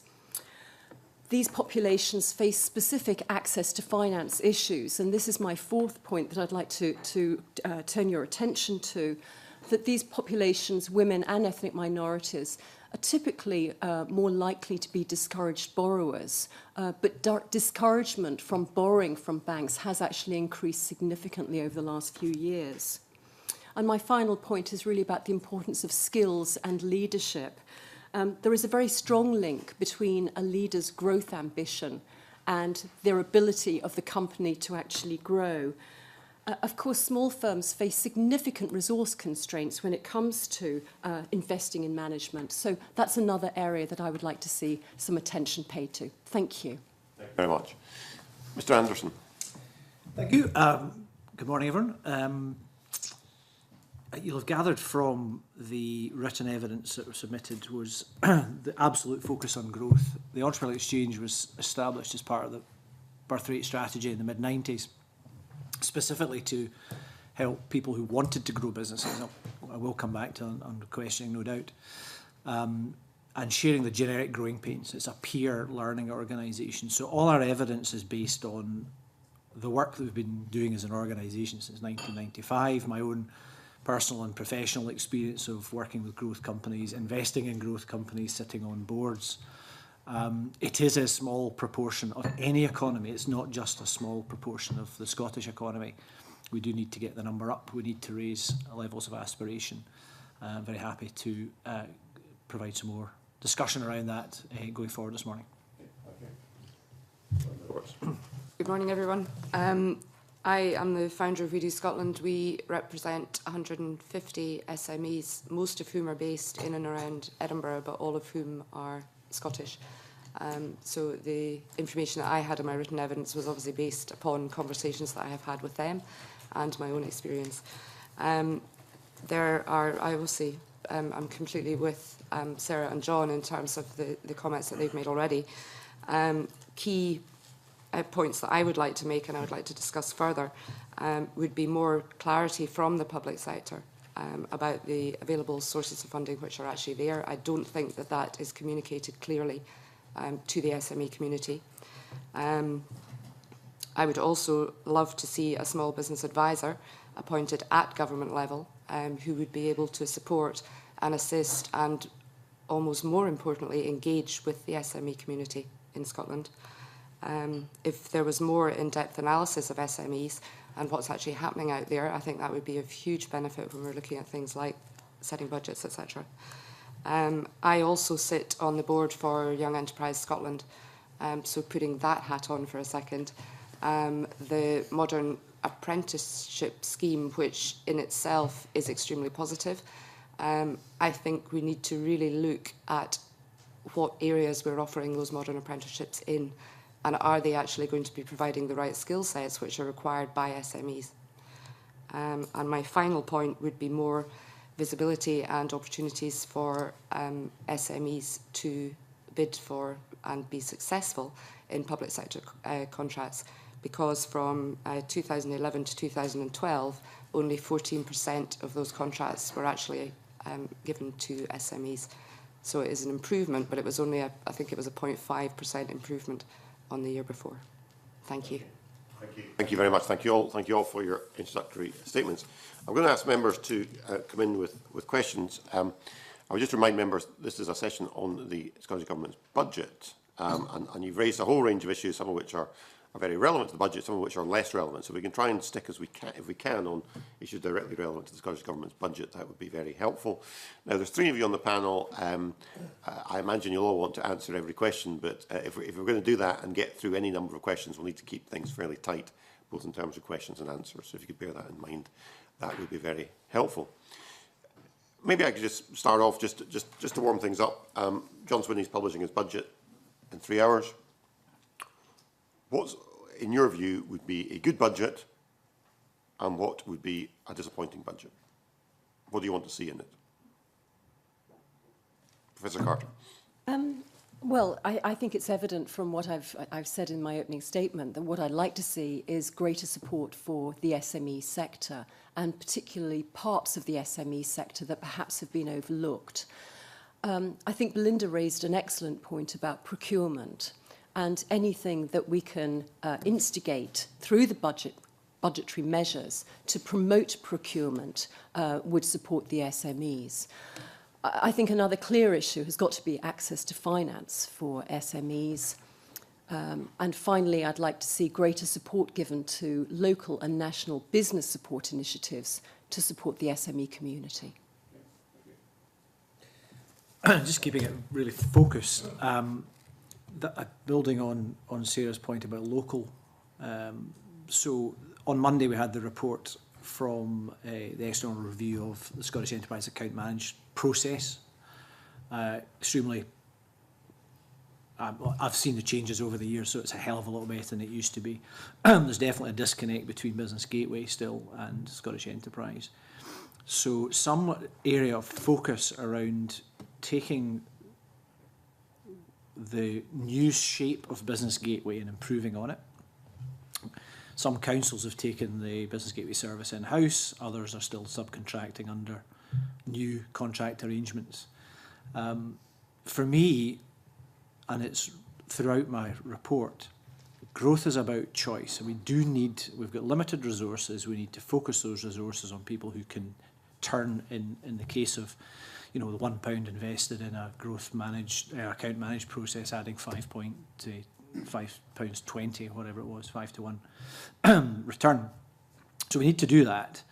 But there is a disconnect. I know from speaking, for example, with Hugh Lightbody, that, you know, it is patchy. It is still patchy. The first point of contact for anybody wanting to start a business has to be the most important. You need to have, you almost need your best people at the front line. And I think historically the way the old enterprise trusts under the Lex and that structure, I know a lot of work has gone into reforming that. And I think a lot of that can be driven by target setting as part of that budget process. There is a limited amount of money. We'd like to see it more clearly, but it needs to be focused. And I think a practical thing would be making sure that the handoff from Business Gateway to Scottish Enterprise account managed is, you know, so you're in growth pipeline or you're not. We still see too many examples of someone who's in the wrong part of the system. That's a resource issue. It's typically a human resource issue, and it's having someone in there with relevant experience. Just for your interest, we have a debate this afternoon in Parliament on the enterprise networks and focusing very much on that report that came out, I think, on Monday on account managed companies. So a lot of these issues will be discussed at that point. Linda? Yeah, I would very much echo what John said there as well. Certainly from the experience that I have with our members, one of the key issues that they have is actually being able to identify the sources of funding which are available, which can be a myriad of jumping through 25 hoops. And if you're actually successful in terms of getting through those, then that in itself is a bonus. The other point which John raised as well is the relevant experience of the account managers who, specifically on the high growth programme with Scottish Enterprise, is to actually look at how relevant the experience of these account managers actually is and to have a better matching process. Because at the end of the day, you can have an account manager who may be very good and may have an excellent skill set, but if they don't actually understand the business and they don't have relevant experience for that SME, they really are going to be of limited value. John, yeah. Just can I go back on the procurement issue? I know there's been a lot of attention, again, government attention, on trying to reform the system. And I don't... In the past, the criticism was levied that, well, we're just following European rules. And it's a kind of easy thing to hide behind, and I know a lot of work's gone into that. I mean, it is a massive potential uplift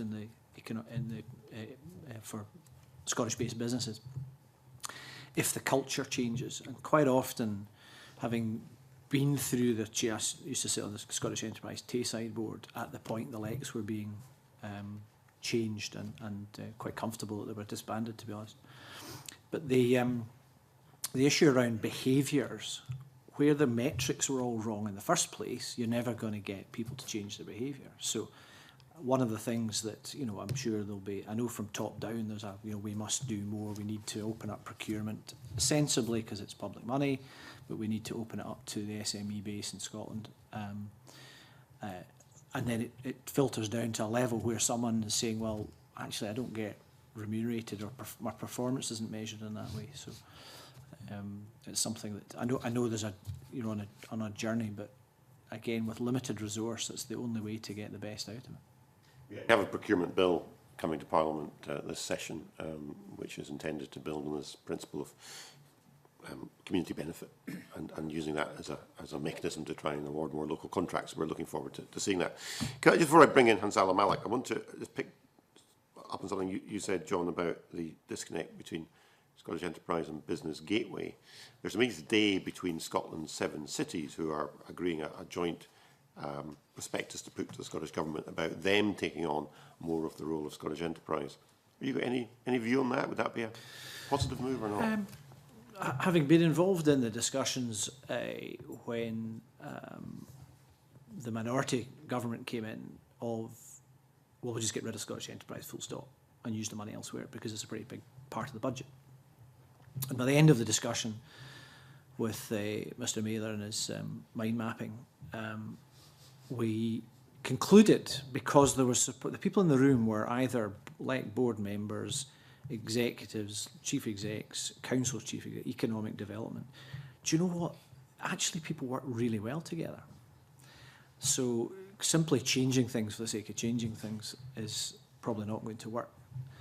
But you know, I was always a fan of a sort of city-region strategy. It just made sense. It was, for me, it was an estuaries thing, you know. So we're in Dundee, but yet we've got a business over in Tayport or in that is looked after in Glenrothes, and you can actually see the damn building, you know. So there's an absolute need for a kind of a reorganisation.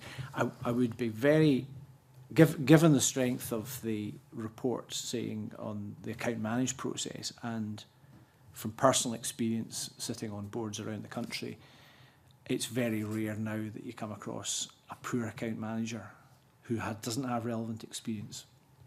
But that's taken a lot of change. Maybe I've just been lucky, maybe it's happened to be in the right places. But over my, you know, over 15 odd years or 20 odd years, I've seen some absolutely shocking performance, and just because someone went on a training course doesn't mean they're a decent business advisor, I'm sorry. So it's the relevance of the experience for the particular type of business.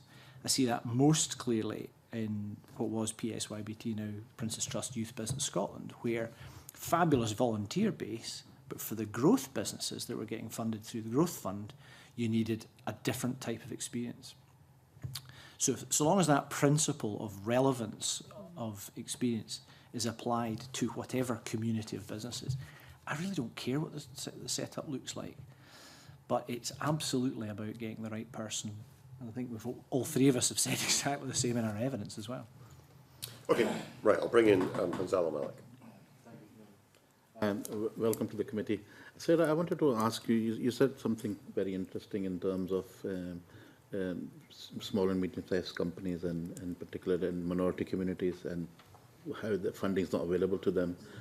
We had Greenbank giving evidence here very recently, and I had suggested that they weren't helping small and medium-sized companies, and they've accepted that. Do you think the budget should have something to encourage lenders to actually reach out to these small and medium-sized companies, to encourage them to participate in borrowing money and trying to enhance their opportunities? Yes, I do, very much so. I think one of the, and I think in terms of minority groups in enterprise, we should consider not just ethnic minority businesses. Of course, some ethnic minority populations have a very high participation rate, but it's uneven. And I think there's certainly potential to encourage more ethnic minority businesses. And I think that in terms of support, it happens best at the local level, and particularly the community level. And I think there's very strong evidence that that they perceive access to finance barriers, whether for whatever reason is not really established. It might just be that their standard risk factors in terms of structure and sector and size and business experience makes them a relatively high risk. But we also know that particular populations are more likely to be discouraged borrowers. So in other words, they don't go and ask banks for business loans or overdrafts because they believe they're going to be rejected. So rather than being rejected, they just don't go in the first place. And we do know that populations, some ethnic minority business populations in particular, have a higher experience of discouragement than the mainstream. Similarly, I would say that actually very similar principles operate when we're considering many women who start in businesses, who similarly have high degrees of discouragement and have a very different, their businesses have a very different funding profile from that of male-owned businesses. And it's for those reasons that I think that initiatives such as the Grameen Bank, perhaps microcredit, more localism in terms of business support and business funding would be hugely beneficial to Scotland's economy. There was another bash at, and it was yourself, Linda, in terms of encouraging or employing an officer, a manager, perhaps in terms of advising small and medium-sized companies. I mean, we already have agencies out there that are working, and they've been given the responsibility of doing just that. And Scottish Enterprise and Gateway are the two that come to mind immediately. Now, I'm just wondering that, do you perhaps feel, now I know that we and another committee at the European External Relations Committee, there's been some discussion about how we encourage and inform small and medium-sized companies and organizations to tap into European Union funding. How would the budget help in that? I mean, are you expecting the budget to direct organizations or funding to these organizations to deal with that issue, which they haven't done so far? I think it's all down to communication at the end of the day. It's the issues are. I mean, if you go onto the Scottish Enterprise website or even Business Gateway, any of those websites, you look at them, and if you know what you're looking for and where you're supposed to be going, then then it's fine. However, if you don't, it can be incredibly confusing. Yes. So I certainly would like to see more allocation in the budget to enable those organisations to communicate better in terms of what they're doing. Because if you go onto the Scottish Enterprise website at the moment and you look at the High Growth Programme, a lot of people are put off by that because it looks like it is extremely limited to specific industry sectors. And when you actually break it down, that's not the case. So I certainly would like to see more. Last question from John. And John, I was interested in the comments you've made in regards to how we stimulate our industry and how we communicate with people, or how you feel we ought to be doing it. I'm just trying to grapple with how the budget would assist that process, and who would you think that we should target immediately, and then how we build on that if we are successful. This is maybe my lack of knowledge of the detail of how things work. But if you're saying to someone, okay, you know, here's a budget, I guess there's a certain amount that we've got to play with, and there'll be bids from different parties, and right, you know, if you give me this amount of money, I'll do this. If you make the metrics for delivery, and one of my big problems with the way it's reported at the moment, they're just too broad. You know, things like, I did mention this in the evidence, you know, increase the number of businesses as a kind of national indicator. Everything, and even the definition of SME is too broad. And I think you need to narrow it down, and it won't be a very small number of high growth, high potential technology businesses or whatever. There's a bigger opportunity in Scotland, frankly, to take the existing business base of reasonably established businesses, you know, 1 million plus, 10 plus people, for example, and encourage them to do a bit more. And if the resources that are supporting that can be directed, because here's the budget we're giving you and here are the metrics that you will be measured on, I think the metrics are just too broad. You won't change behaviour, you won't get that granularity, you won't get that focus unless, you know, you take a sort of, and I genuinely don't know how to do it, but my instinct, for spending a lot of time with Highlands Isles Enterprise and Scottish Enterprise, is there's a lot of analysis on the business base, what that company does, how many people they employ, you know, their databases of information are really detailed. It's just we don't seem to be able to make, you know, get that level of detail and then make it something meaningful at the top. I think probably it would probably be quite politically challenging to do that, because if you happen, I live in Perthshire, there's a number of growth businesses, but compared with you know, even a city like Dundee, where you've got a university base, so you've got a sort of knowledge-based economy, it is very difficult to get growth businesses that can scale up. Having said that, I think there's some fantastic food companies around. Tourism industry, I think, you know, for me, a few years ago when, the penny dropped, that food and drink and tourism are very important to Scotland. They are genuinely areas where we can have sustainable competitive advantage. So it's looking at each of these areas, maybe comes back to the localisation, locality that Sarah talked about. But in that community, having that ecosystem map of businesses, and there will be ones who want to grow. My point that I made in I actually have got plenty of people who, you put them together with their peers and they go, oh, are you doing that? And, you know, so instead of it being very focused around the big cities, you can take that approach and do it on each business economy or local economy around Scotland. But only if you understand that and, you know, direct the economic development support, whether it's down through the council level or it's at the Scottish Enterprise level. No, Really from a budgetary point of view, and I'm looking for some advice from you on the ground floor to say what you would like to see in the budget that would encourage that stimulation, that would encourage small and medium-sized companies grow and perhaps even look outside the box, because we have so much potential, particularly for export. And I think the growth area now perhaps is more towards the export and looking at Europe and other places. So how could the budget support them? I mean, what direction would you like to see the budget give to people like Scottish Enterprise and Gateways and all the other various agencies that we have out there who are been given the responsibility to support these industries? What sort of direction you would like to see coming from the budget? Because I don't think there's going to be new money, but I think what may well be is that we need some clear guidance, and what sort of guidance would be helpful. Well, just to repeat the focus, so if here's the budget, here are the outcomes that we're expecting. So our return on investment from the public sector. It's probably easier to direct Scottish Enterprise because it's it's become very narrowly focused on growth and internationalisation. And here's a business base, we understand, we've segmented it, we can understand that.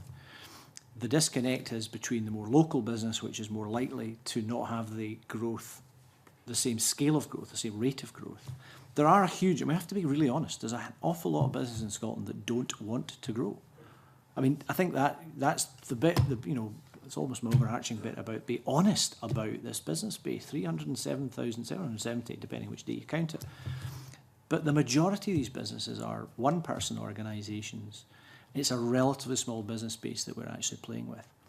If you take the non-high growth ones, the ones that are then going to be looked at a local level, then what can we do? Can we direct the services to make them realise that they can grow? Because growth is a choice. Some people, a lot of entrepreneurs I've spent out just can't help but grabbing opportunities. The bottleneck for me is in Scotland. We've got a lot of businesses that started a number of years ago, went through all of the pain of starting a business. Those of you that have done it know how difficult it is. You get to a point where it's quite stable. To take it to the next level, you've probably not got the right experience. You don't have a management team, but actually you're doing quite nicely. And I can now have a holiday because I've not had a holiday for 4 years. And I can, there's an awful lot of evidence where families fall apart because of the pressure of starting a growing business. An awful lot of people take, for good reasons, take the foot off the gas. So there's a group of businesses in Scotland that are probably readily identifiable, and it's maybe directing some services or peer support to these people to realise that actually they can make a big difference. Because if they're more likely to, dead easy to say, well, we've got a big youth unemployment problem, we just need to hire more people. But the majority of businesses don't want to hire anybody. And it's nothing to do with legislation. It's just, they just can't afford to hire them. So if you can identify a group of businesses who could be encouraged to start to take risks again without betting the ranch, how do we take that group of steady businesses that are very important to local economy and then move them up? So from a budgetary perspective, it's okay, Gateway, because it's probably a business gateway role with the local authorities, that you focus, you identify the local ones that are important. And I know this is happening in Scotland, I just think it's patchy. So if you say, right, okay, here's your budget and here are the outcomes, and stop doing it in this broad, however many SMEs and we're supporting. Managerial support, basically. Yeah, I think so. It's just direction. It's just an understanding, and that's where the local bit definitely comes in, because these are businesses that are important to local communities. So the current advice providers are not giving enough advice, enough direction, enough management skills on. I think there's an awful lot of emphasis on startup. Yes. To the detriment of the existing business community that's sitting there that could be encouraged. I know from, I see it, I've seen it over the years with the exchange, where people spend time with people like them, with their peers, and they gain confidence from that. because they see, well, I'm thinking I'm the only person that's got these problems, and I'm the only person that doesn't want to do it. So I think it's just a slight, there's a huge amount of emphasis on startup, and I just think that's misplaced. Take that one in time. Thank you. Good morning. I'll declare an interest. After having run Compact's joint ventures across Europe, I came back to help startups, mentor other businesses, do company turnarounds. So I have a large degree of empathy with what's being said. And I would say to Belinda, discussions started some time ago about the small business envoy and are ongoing just now with the government. So watch this space. If everything you say, strikes a chord with me in terms of business support. But in terms of the budget, if I look at the number of funding streams that are available for not just SMEs, but social enterprises in the third sector, we're talking over 100 different funding streams. What message would you give to the government in terms of how they might consolidate that? I mean, there have been discussions about a social enterprise bank where we draw all the funding sources together to support these businesses. But it's not just how would we consolidate that, it's how we qualify businesses, first of all, and more than access to finance, how do we qualify business support, which you've mentioned? Because my experience out there is money is just being driven through some small businesses and ends up in the pocket of consultants that I wouldn't trust across the road. I would certainly agree with that. There are more and more consultants, in inverted commas, who are appearing. An awful lot from the financial services sector, I might add as well, who actually have no experience whatsoever of ever having run their own business or having worked indeed within an SME. And there's a vast difference, obviously, and a big differentiator between SME and corporate life. In terms of the funding sources, one of the ambassadors in my exec team actually carried out some investigation into the number of funds that are actually available out there, and actually came up with 335. So it's interesting that you mentioned I came up with, but 100. So the communication of those, I think, is. I keep talking about communication, but I do think that is so important. The people are not aware of what is available out there, and they're not also aware of what the criteria actually is in order to apply for those funds, which is incredibly frustrating. There are, going back to what John was saying about the sort of SME side of things, I mean, it is such a broad term, and it really covers, it needs to be, if we can, it needs to be broken down more and segmented more. I've seen a number of businesses who, to be perfectly frank, do not really have high growth potential, nor do the founder or founders of those businesses actually have any desire to grow a business which is going to have any impact really on the Scottish economy. I agree. There seems to be... Can I just on that? I mean, we have, at a national level, I disagree entirely with John about Scottish Enterprise. I think in terms of their focus, they're doing, and SDI are doing a great job. But I'll come back to that if I may. In terms of, we know the areas, the sectors on which we're focusing, largely life sciences, renewables, etc., etc. And yet I don't see any cohesion, largely because of, I share some of the views regarding Business Gateway, in that should be run by people who understand business and not necessarily by local authorities. I'm not saying the local authorities don't understand business, but the point was made that it's patchy. Should we construct something in terms of connection so that the winners fit in with what we see as an overall economic thrust nationally, which is relatively successful? I think with more engagement from people like, Scottish Enterprise, yes, there is engagement there. But, John, through the Entrepreneurial Exchange, has more than 450 members, is that right? 400. We Do Scotland has 150. And from a personal perspective, I have had absolutely no contact from anybody at Business Gateway whatsoever. So, what are those people doing to actually engage with the SME community?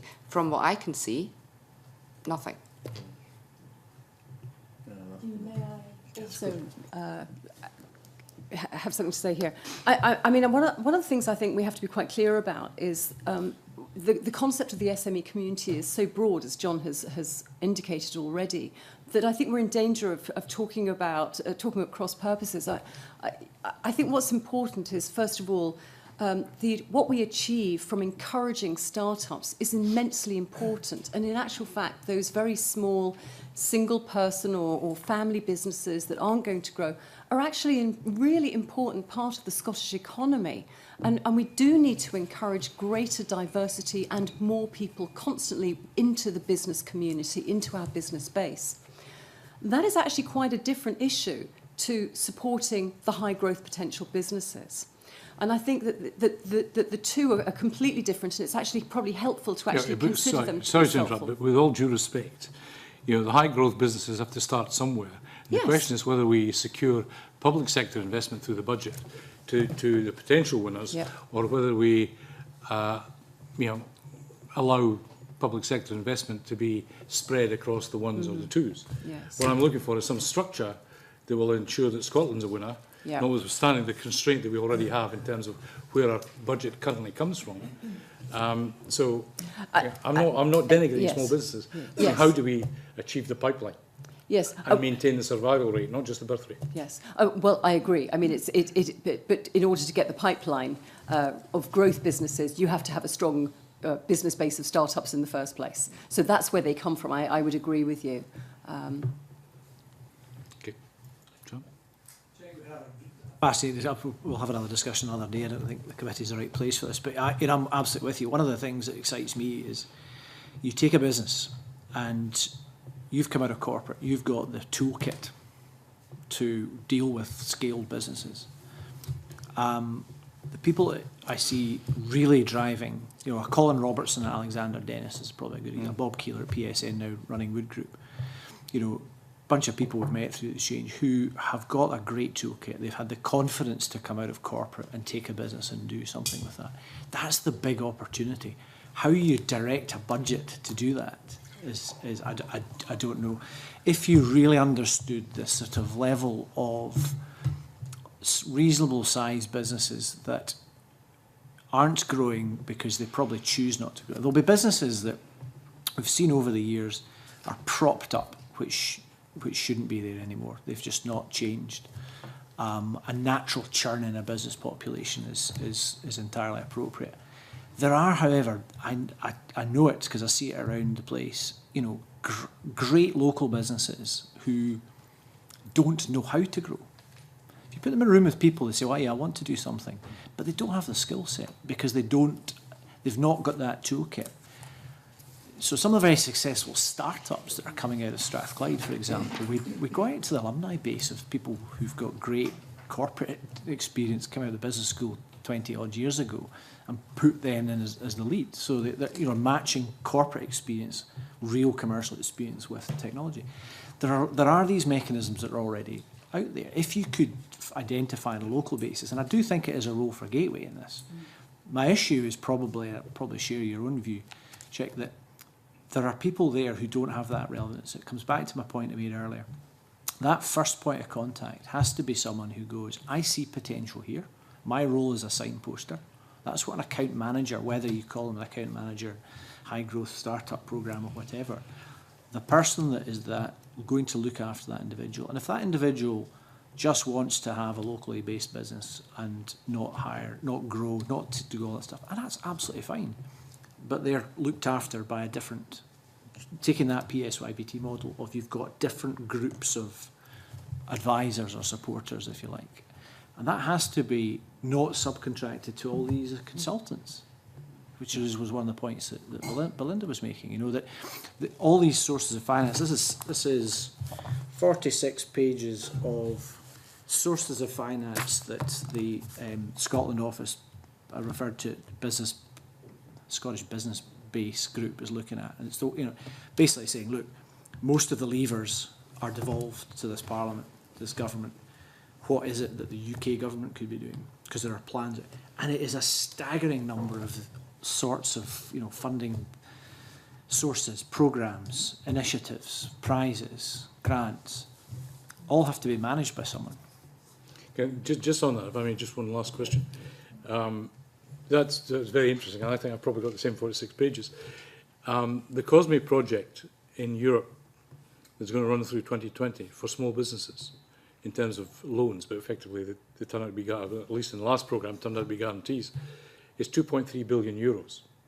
We can't get to it because we're not a member state. I mean, have you any idea as to how you feel we might augment the budget by accessing that for small businesses? The COSME project. Aware of it, so I can't comment. Sorry. Right. Okay. Margaret McDougall. Good morning, panel.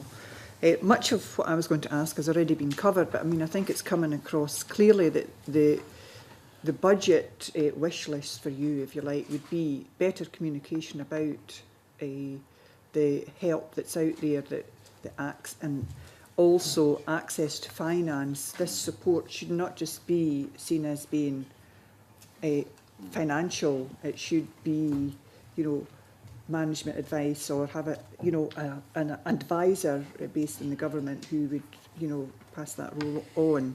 And of course, Business Gateway is doing that in some areas, but from what I understand, it does it better in some areas than it does in others. So obviously, I think that needs to be looked at as well. So one of the other things I think that Belinda touched on was the Modern Apprentice scheme, and you said that you didn't think that it was necessarily producing the right skills of students. So what could they do around the budget on that to try and improve that? Having seen the amount of money that's been allocated to try and assist and reduce the numbers of unemployed young people, i.e. 16 to 24, it's a substantial amount of money. From memory, I think it's around about 30 million.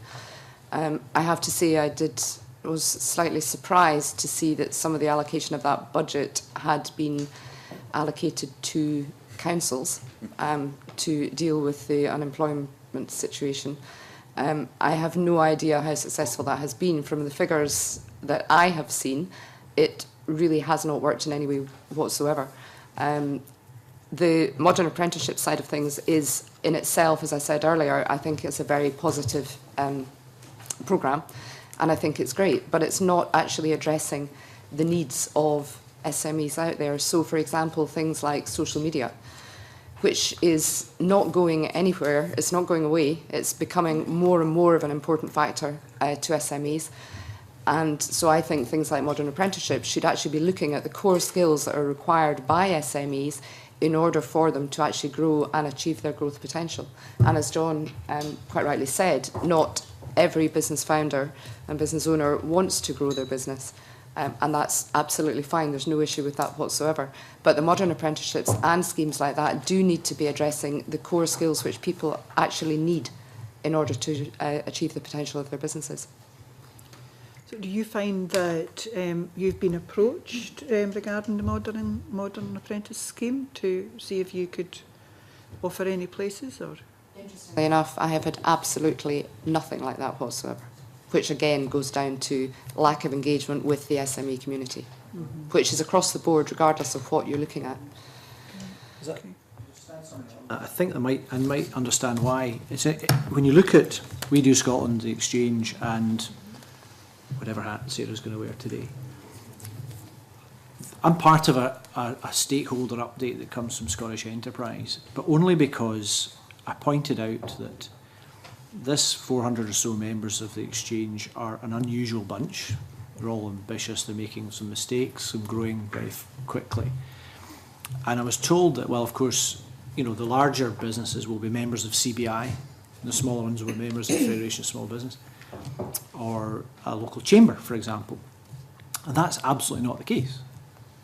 And I think part of the, I got approached from Glasgow City on the Commonwealth apprentice scheme. Here's the plan. Could you make this aware to? I mean, my job's a signposting role, so if there's something interesting that comes in that I think could benefit our members, we'll push it out to them. That's probably the only time I've actually had a direct approach from an agency that is trying to reach this market. Now, I have a very strong dialogue with Scottish Enterprise because we should be able to map the exchange membership and the account managed, because we only deal in growth, so we should be a perfect match. And we're kind of on that journey.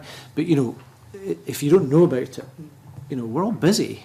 We're not going to sit there and then try and find something. I mean, this idea around the sourcing, and I know the, if I get the terminology right, so the Scottish Business Portal and the new Finance Hub. Now, hopefully that will tell us. You go in there and this magic one source and you'll find out everything, but we'll see whether that works in practice. But it is interesting that the organisations that are promoting things like a modern apprenticeship, are they talking to the right people? Question mark. Do you have anything to say on that, Sarah? The only thing I would add to that is that we understand the benefit of not just the modern apprenticeships, but also for students in further and higher education to have engagement with small firms.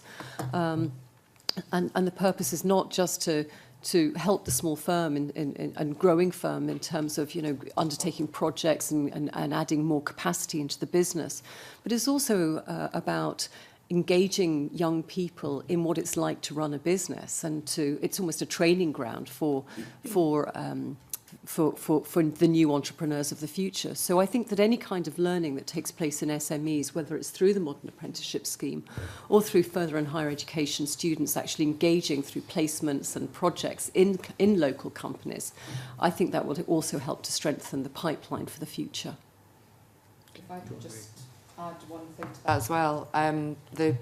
Our company programme, which Young Enterprise runs in schools throughout the whole of Scotland, we had our awards dinner in June, and every single year, without fail, it is such a motivational and inspiring event to attend when you see these kids who are 16, 17, 18 years old, who are given the basic training in terms of how to start a business, how to write a business plan, how to then subsequently run it and then close that business down. The young people that are coming through that are just absolutely phenomenal.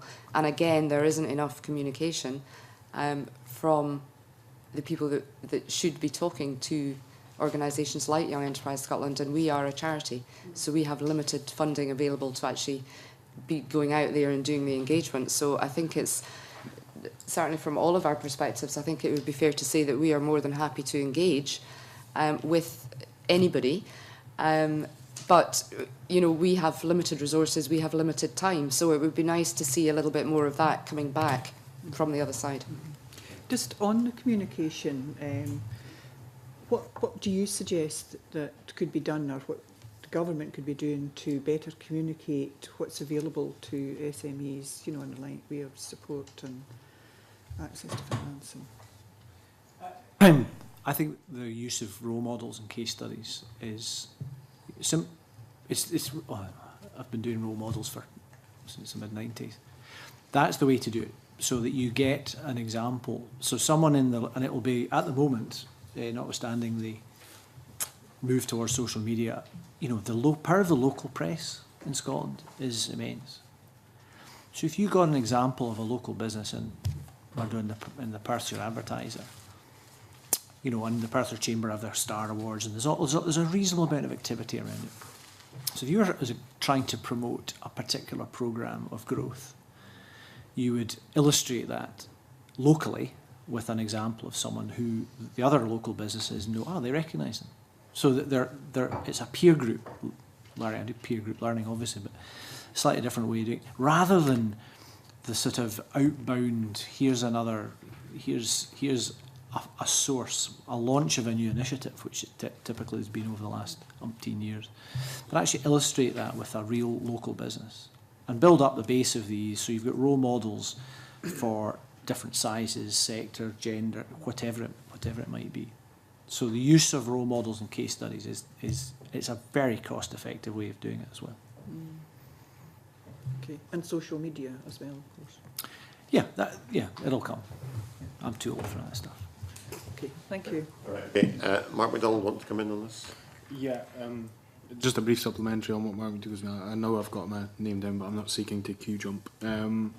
Just on the point about modern apprenticeships, obviously the channels of communication are two-way.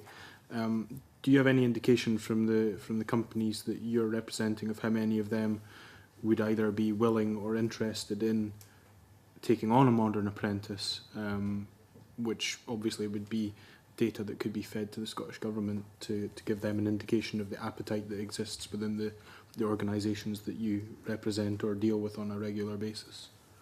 I would say probably 50% plus of our members would be very interested in that. Okay, and is that they have approached you around the scheme and how they get involved in it, or? We are very similar in terms of the exchange, albeit we represent the smaller end of the SME community. Our members just do not get approaches about things like that. At our events, we are all about sharing knowledge, sharing ideas and sharing experiences. And that is one of the topics which comes up a lot. That our members are just not being made aware of these things. They're not being approached about it at all. So they would be very positive, and that is me genuinely representing all of our members. Do you have any of the organisations, the companies within your membership who have taken on a modern apprentice at all? No, none. None? Absolutely none. Okay. I don't have the data of the number, but as Belinda said, the exchange member tends to be at a slightly more advanced stage. And my experience of sitting on boards where we've got account managers, that the account manager within Scottish Enterprise is doing that signposting.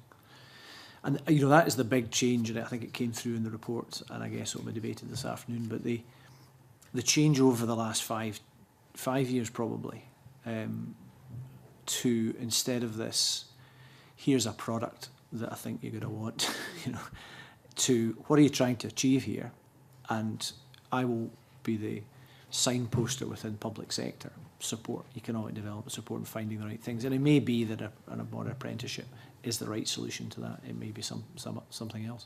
So I would expect if we went out to the current members and said, are you interested? They'd probably all be aware of it. But I haven't tested it, so. But it'd be an interesting project.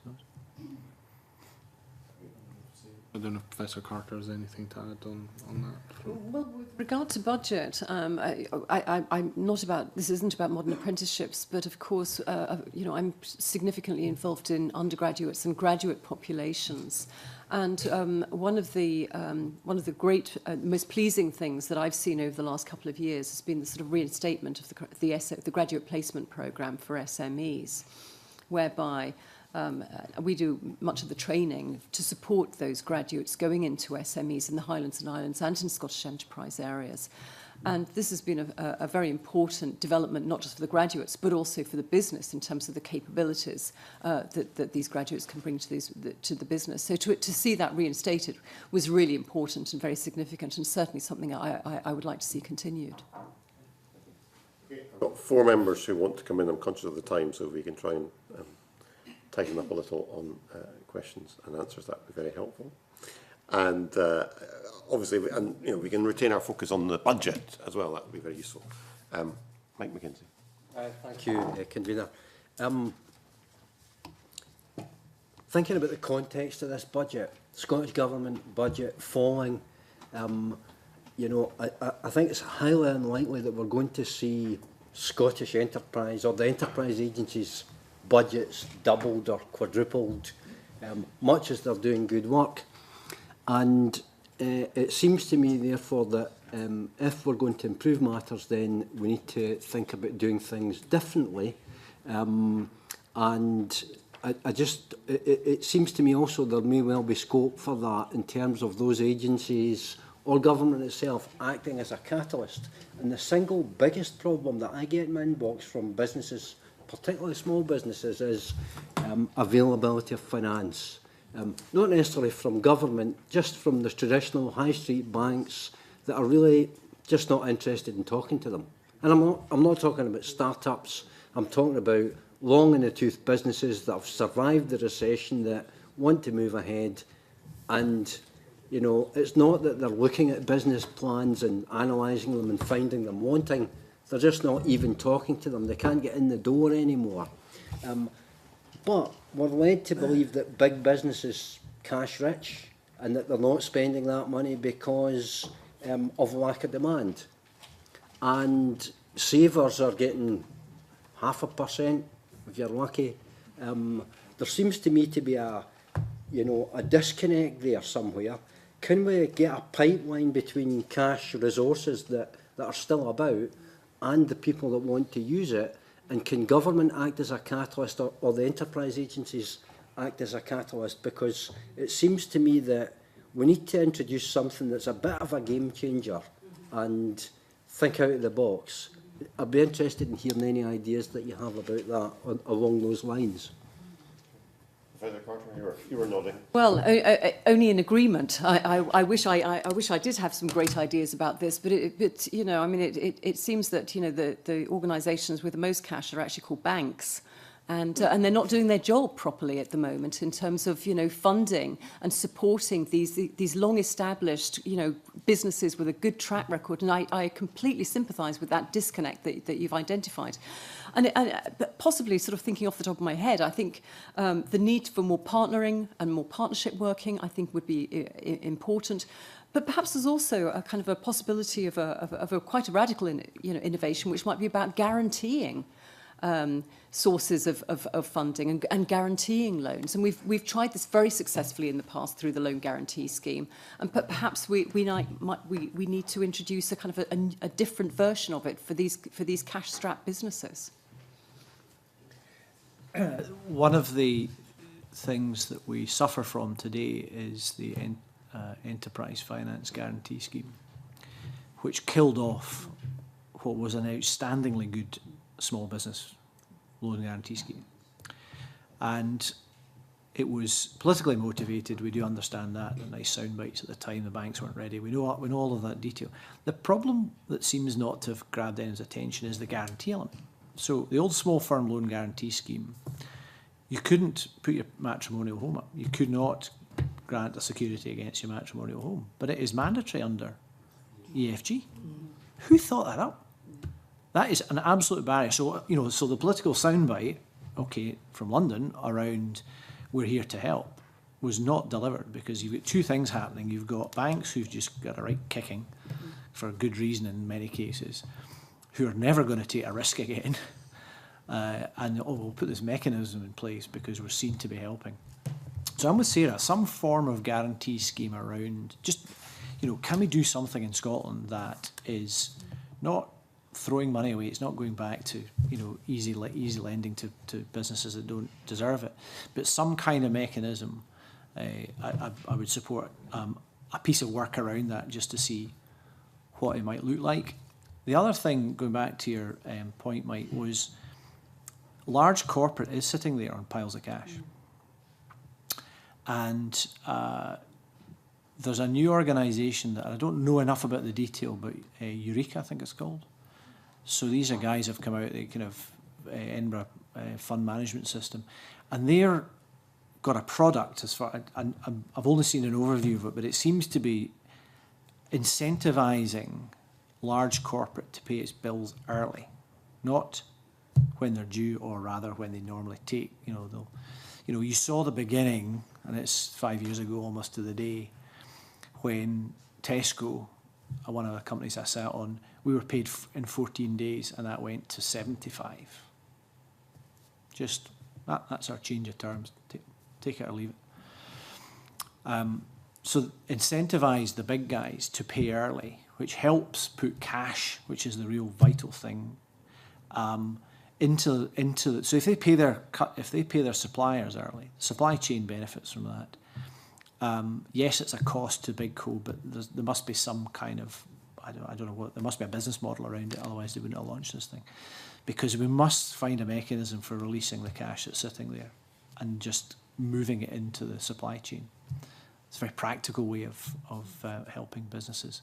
Very few businesses have, you know, world-class working capital management. You know, my bit around financing growth, unless you're very, very well organised working capital, every pound of extra sales will need 50p of cash. And without the banks are beginning to open up. We have a partnership with one in particular, quite active. It's not like the bad old days, because the bad old days were the bad old days, which is why we got in the mess we're in. But so that's the reality. It's not there. So you have to really focus on boring stuff. Entrepreneurs are not very good at focusing on boring stuff like cash management and brilliant working capital management. That's absolutely part of it. But releasing cash that's sitting there in big company balance sheets would be helpful. Yeah, if I could maybe just quickly move on to another area, because you touched on it. Before you leave the question of finance, maybe just ask a quick follow-up. Yep. The Scottish Loan Fund, is it underperforming, and if so, why? That was my question. I cannot understand why you've got this huge sum of money that's not being spent. I know the business base of Scotland, the area, the growth area. Is it because it's the wrong product? Or is it the provider that, it's been subcontracted out to Maven? I don't know how it's managed, but to have, what did I quote? It was sort of 10 investments. I think there was a few more. I think the website said there were going to be a few more in the pipeline. I think that's very odd. The Business Growth Fund, on the other hand, is going like a train. It's really doing some really interesting stuff. But the Scottish Loan Fund, there's a lot of money tied up doing nothing. And someone's sitting there being paid to look after pots of money and doing nothing with it. I would look at that. Sorry, Mike, carry on. Yeah. The other thing that was just, has been touched on that I'd be interested to hear a bit more about is this idea of localism or local initiatives. And given that Business Gateways now, local authorities run that, do you feel there's more local authorities could do in terms of just beyond running the bare bones Business Gateway service? Is there more that they could do to assist business more generally? Answer that first. Yes, I do. I do. Just because Business Gateway is operating at a local level, it doesn't really adapt its product offering to local services. It offers a kind of almost a one-size-fits-all approach. Now, that's very important, and I think we're all enormously grateful that we still have Business Gateway, given the withering away of this kind of business support south of the border. So first of all, we have to say that they're doing a good job. But in terms of localism, what's more important, I think, is that we give space to new initiatives, whether that's for ethnic minority business owners, whether it's for young people, whether it's for community-based organisations as well. And that's important of local initiatives, which are really at the grassroots and understand and part of the local business ecosystem, as John defined earlier. I think that's a very important complement to the provision of Business Gateway.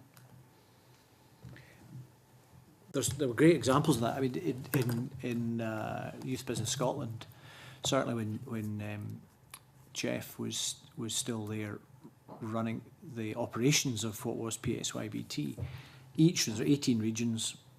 In many cases, the regional managers were physically based in Business Gateway. The referrals were first class. The support was brilliant.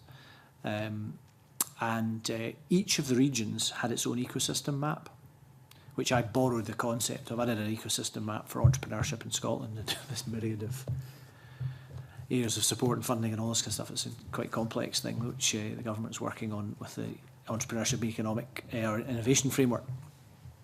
But if you look, if each Business Gateway took control of that ecosystem map, so the head of economic development, whoever it might be, took that and properly mapped out I'm seeing a lot more collaborative working.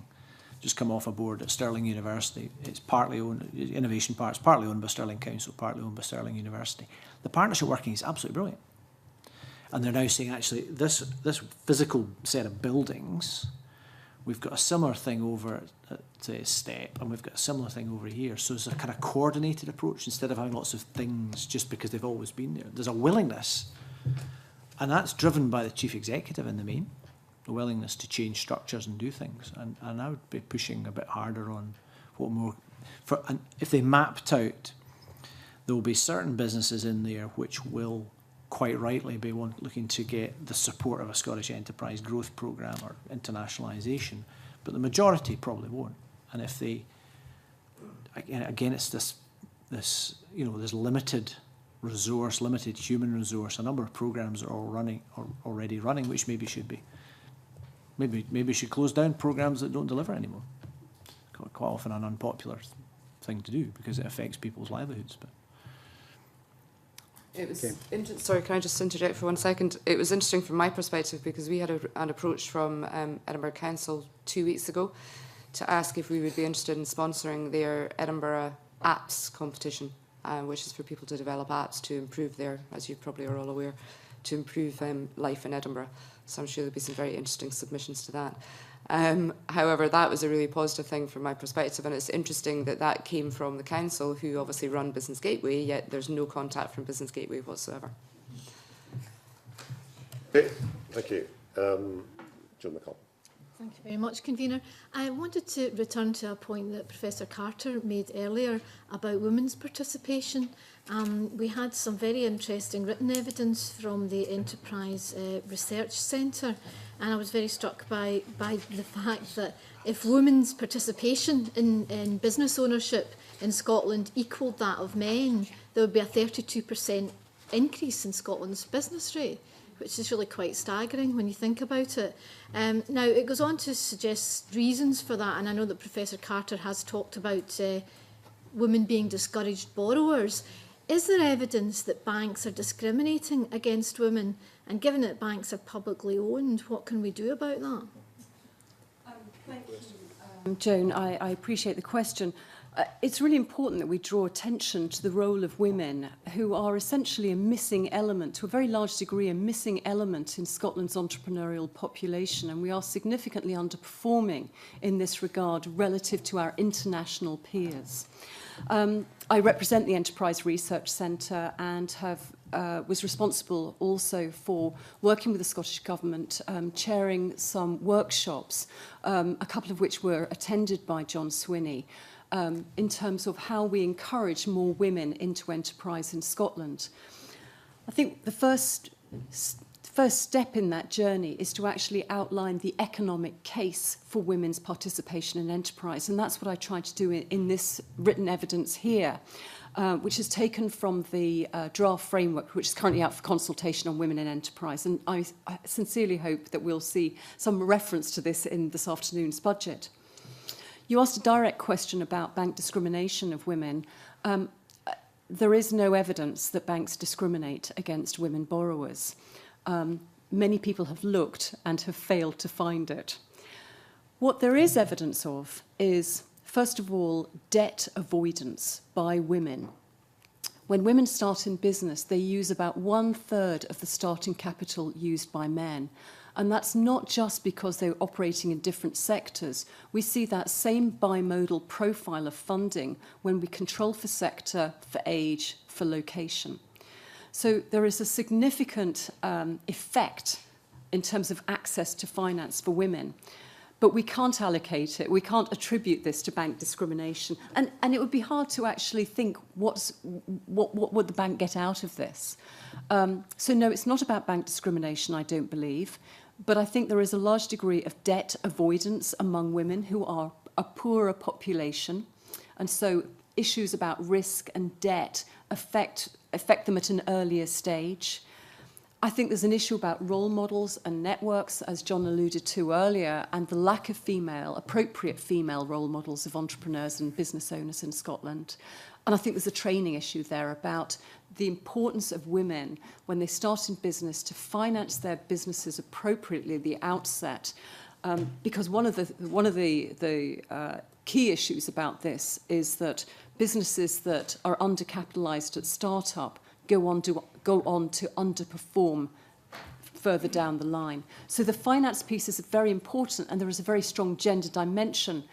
But it's not simply about the banks. It's also about the women and the business support services being encouraged to do more training and get more awareness about the importance of initial capitalisation. And in terms of what works, you've obviously been extensively involved in this.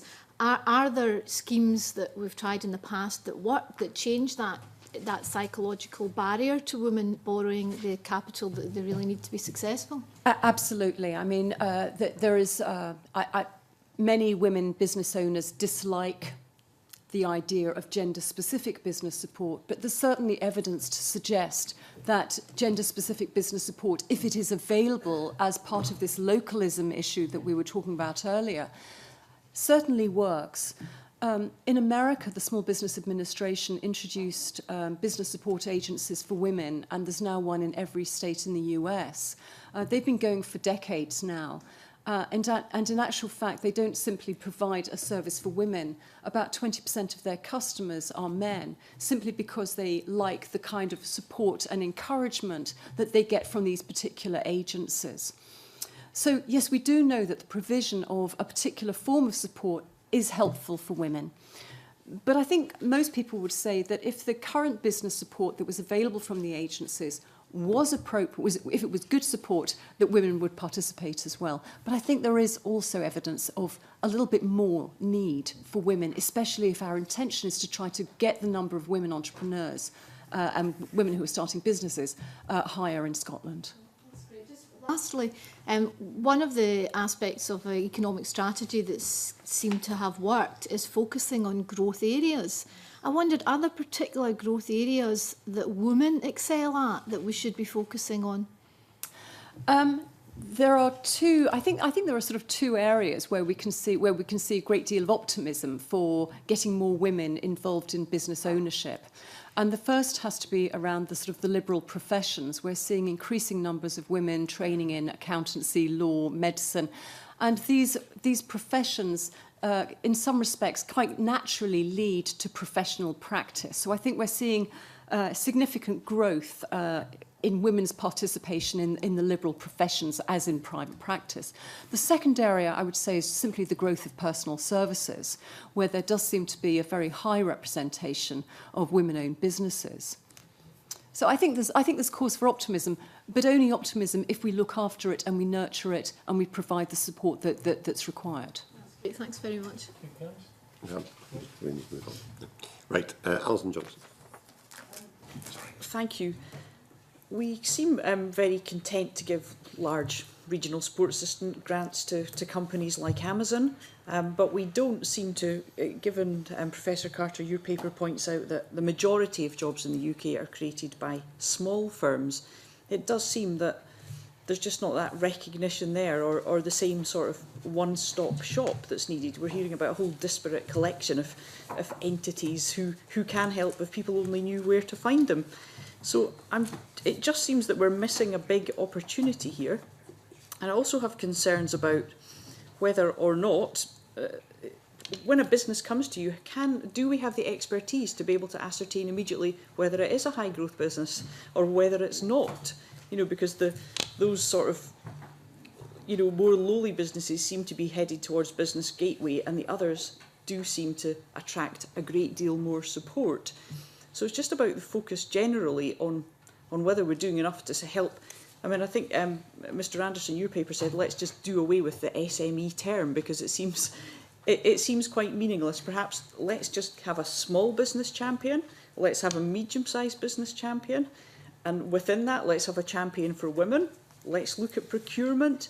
I mean, it seems there are some simple but obvious steps we could be taking that we aren't. But I'm particularly interested in this labelling, you know, labelling startups at the very beginning and perhaps limiting their ability to grow. Do you think that's happening to any extent?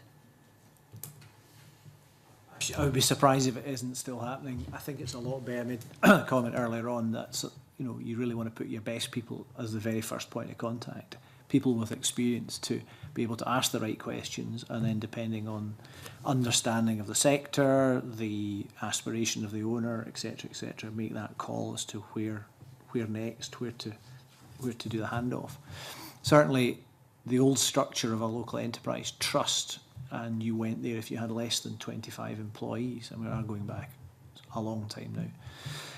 And you just had, you know, you're someone who's just stuck in the wrong place. It's like being in the bank. You start off in retail because you've opened a bank account in your local branch, and then you grow your business, and then you're moved around, and very often you're stuck in the wrong place. I spent a lot of time with exchange members who, my bank doesn't understand me, and you just actually, well, it's just because you're in the wrong place, and you can go up the line and have the right contacts to go to the people that can fix it. One of the examples you used, the Amazon, the regional selective assistant. A fantastic role model is one of our, you'll probably know her, Petra Wetzel at West Brewery in Glasgow, you know. £10 million investment in a new brewery. I think it was about just short of £2 million of regional selective assistance. That's exactly the kind of businesses we should be supporting, and clearly are supporting. Great role model, lawyer, interestingly, who then, a set of circumstances, has got an interesting toolkit to take something and have the aspiration to grow it. But it comes back to Sarah's point around the role models again. The starting point is you want to do something. You want to have the confidence to do something. Look at the number of women that are coming through the Hunter Centre, through the BA in Business Enterprise. They're not all going to start a business as soon as they leave university. In fact, we'd probably argue they shouldn't, but they should go off and plan their entrepreneurial career. But to get them to even think to do that, they have to realise that they can do it. And if you've put examples in front of them, role models, it's like, well, why? If they can do that, I can do that. So, it comes back to that, identify the role models. Scotland is full of them at different levels, different sectors, gender, stage of growth, rate of growth, however it might be. And then when someone comes in, you can make that judgment about, does this person look like this person or that person? I mean, the whole sort of stuck in a rut seems to be a bit of an issue. Women seem to be, well, if you look at the top 12 modern apprenticeships, they're severely gender segregated. Women are still drawn towards work, which unfortunately seems to pay less in the long term, which has an impact on pensions and so on. We just don't seem to be succeeding, even at apprenticeship level, getting the message across. And here we have a new and very exciting field that young women could get involved in, that they seem to be missing out even more. I mean, what would you suggest we do, Professor Carter?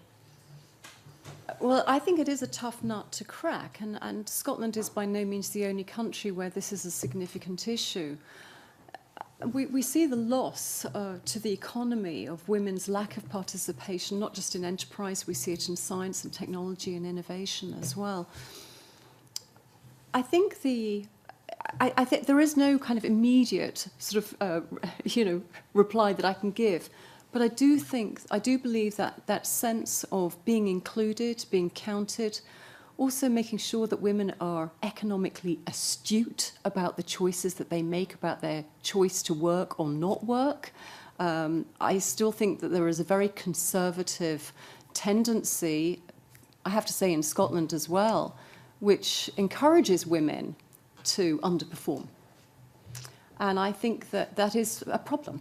And it's a problem in entrepreneurship, but it's also a wider problem in other areas. Thank you. Can I just interject for 1 second, just to go back to the Business Gateway situation? I have an example of one of our members who is under 35. She has a very young family. Her youngest child is only 1. She launched her new business a year ago, yesterday actually, and she went to Business Gateway, she got some assistance from them. She had projected to sell 300 of her products, it's an e-commerce business, had projected to sell 300 of her products within the first quarter of trading because she wanted to catch the Christmas market. She actually sold 3,000. And her advisor at Business Gateway had said, yes, that's quite an interesting little business idea. My point. Yes, thank you. Thank you. Thank you. Right, Mark MacDonald. Thank you, Convener. I'm detecting from the discussion we're having here that something the committee might want to look at in future is maybe something around the role of women in the Scottish economy. It certainly seems to be a very prevalent part of the discussion here and a very interesting part. I think one of the questions I would have around what you've brought to us, Professor Carter, and this is not an attempt to underplay the issue in any way, because I do think it's an important issue that's been highlighted, is whether there's any looking behind the numbers, whether, for example, some of the figures are not necessarily distorted, but whether, for example, where there's a family business, whether that is being identified as a male-run business because it has been set up in the name of the husband, but the wife is a very much an active part of that business, and whether that may play some small role in some of the figures that we're seeing. But nonetheless, I think there is an issue there that does need to be looked at further. Obviously, when we're looking at the budget, we're looking this afternoon at very much a sort of the high-level distribution of funding to various agencies, organisations, etc. And a lot of the points that are being raised today relate more to how that funding is then used by those organisations and distributed, in the ethos with which that funding is being used. do you get the feeling that that needs a different direction being given to these organisations from government, or is it simply about these organisations understanding what their role is and what it is they should be doing with the funding they have to encourage and help the small, medium-sized businesses in Scotland?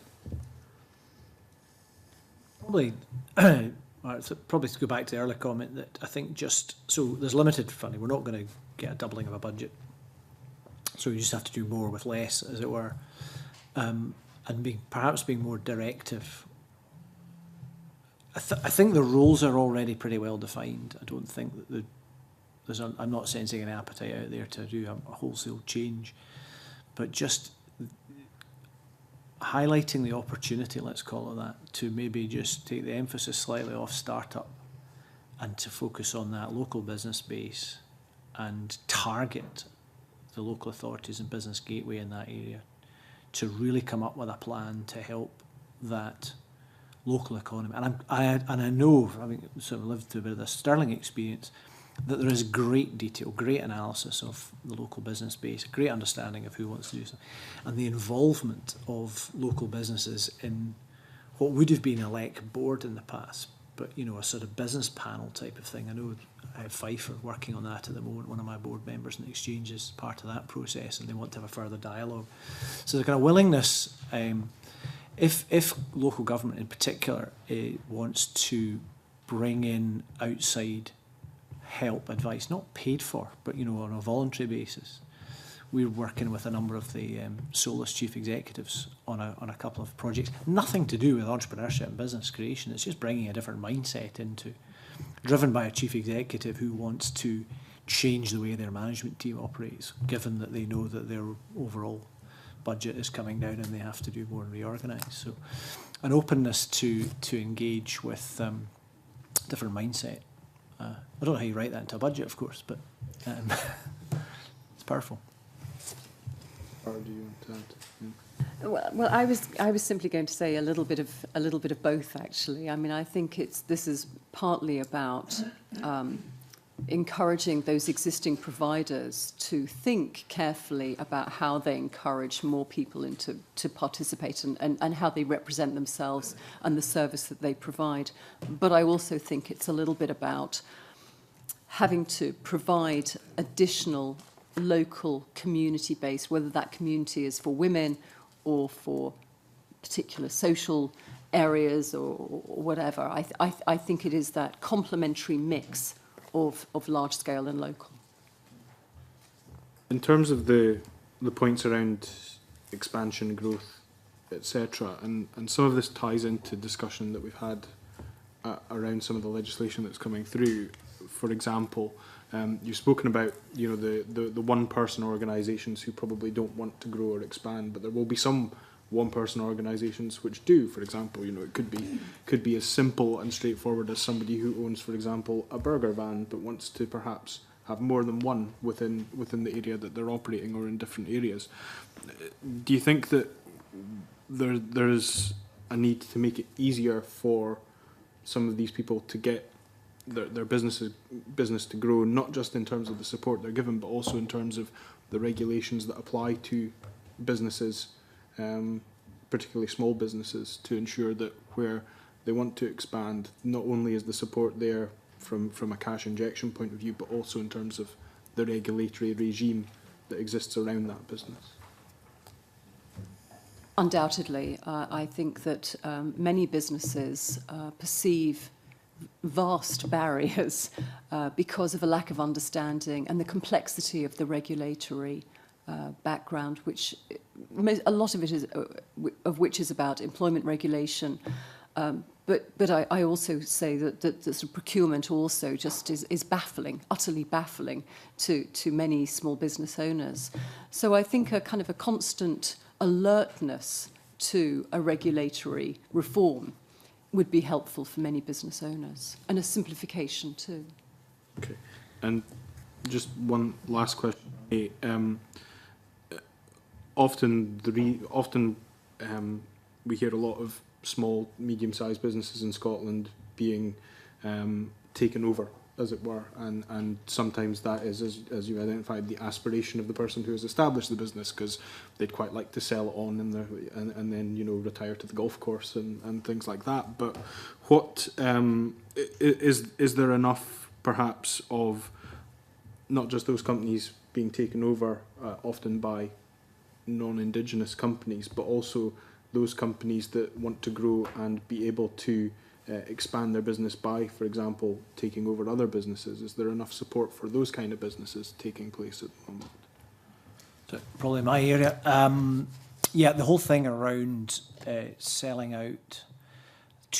There's a couple of angles in that. One is where you have no succession planning. So you've got a traditional business, been there for a long time. It's almost entirely owned by the family. There's no one wanting to come into the business. Someone wants to retire.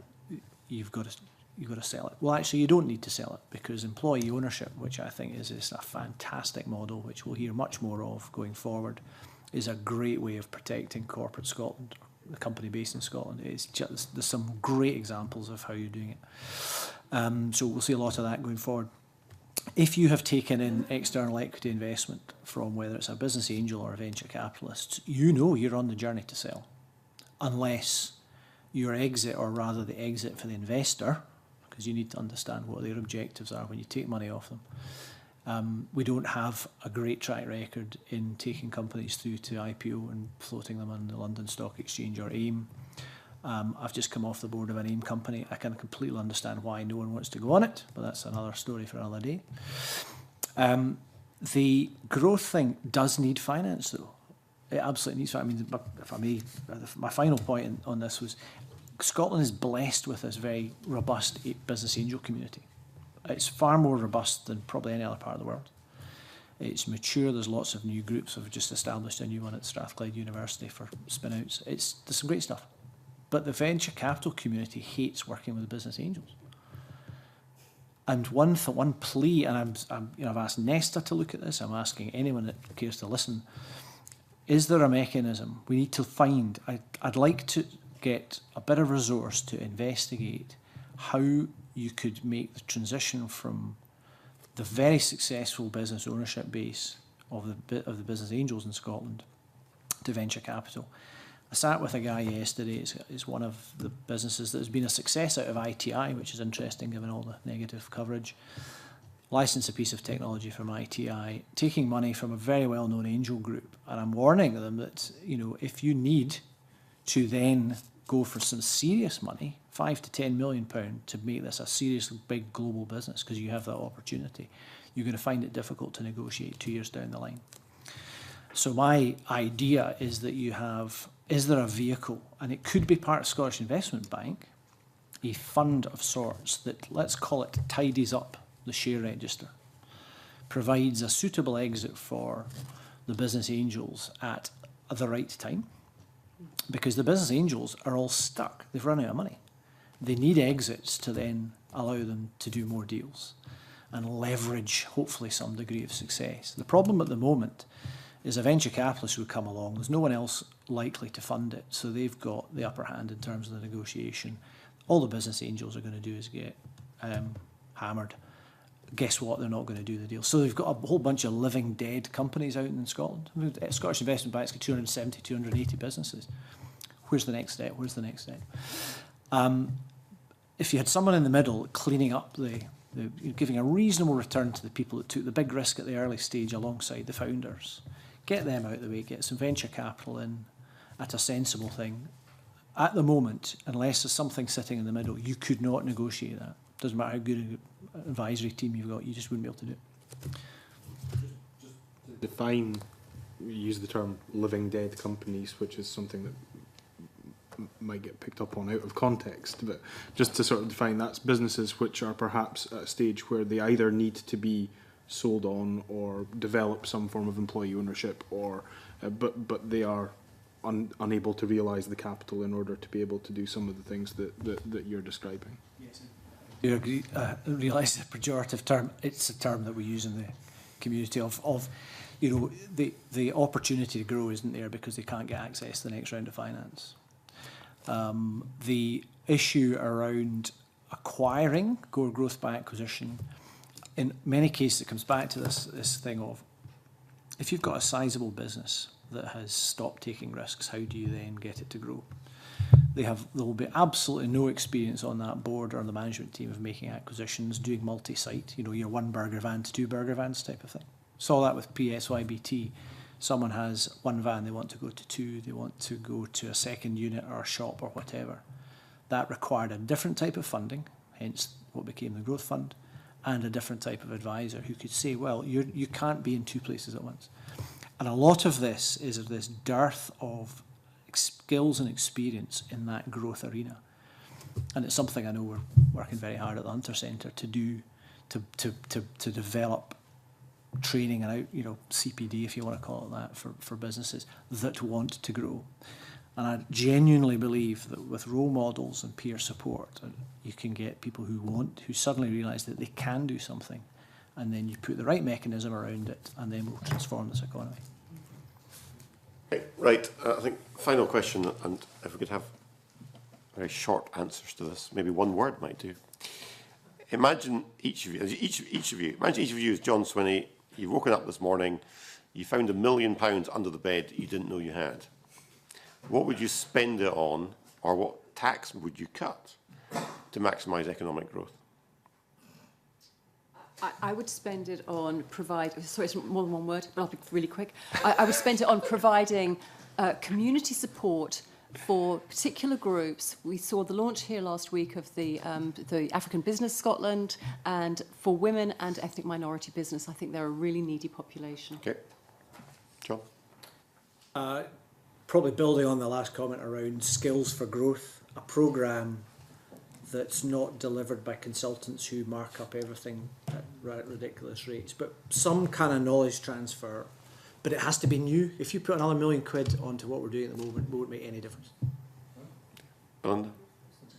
I would go with Alison's suggestion earlier in terms of having more, breaking down the SME side of things and having dedicated resource put into support small businesses, medium-sized businesses, women in enterprise, etc. That's what I would do with it.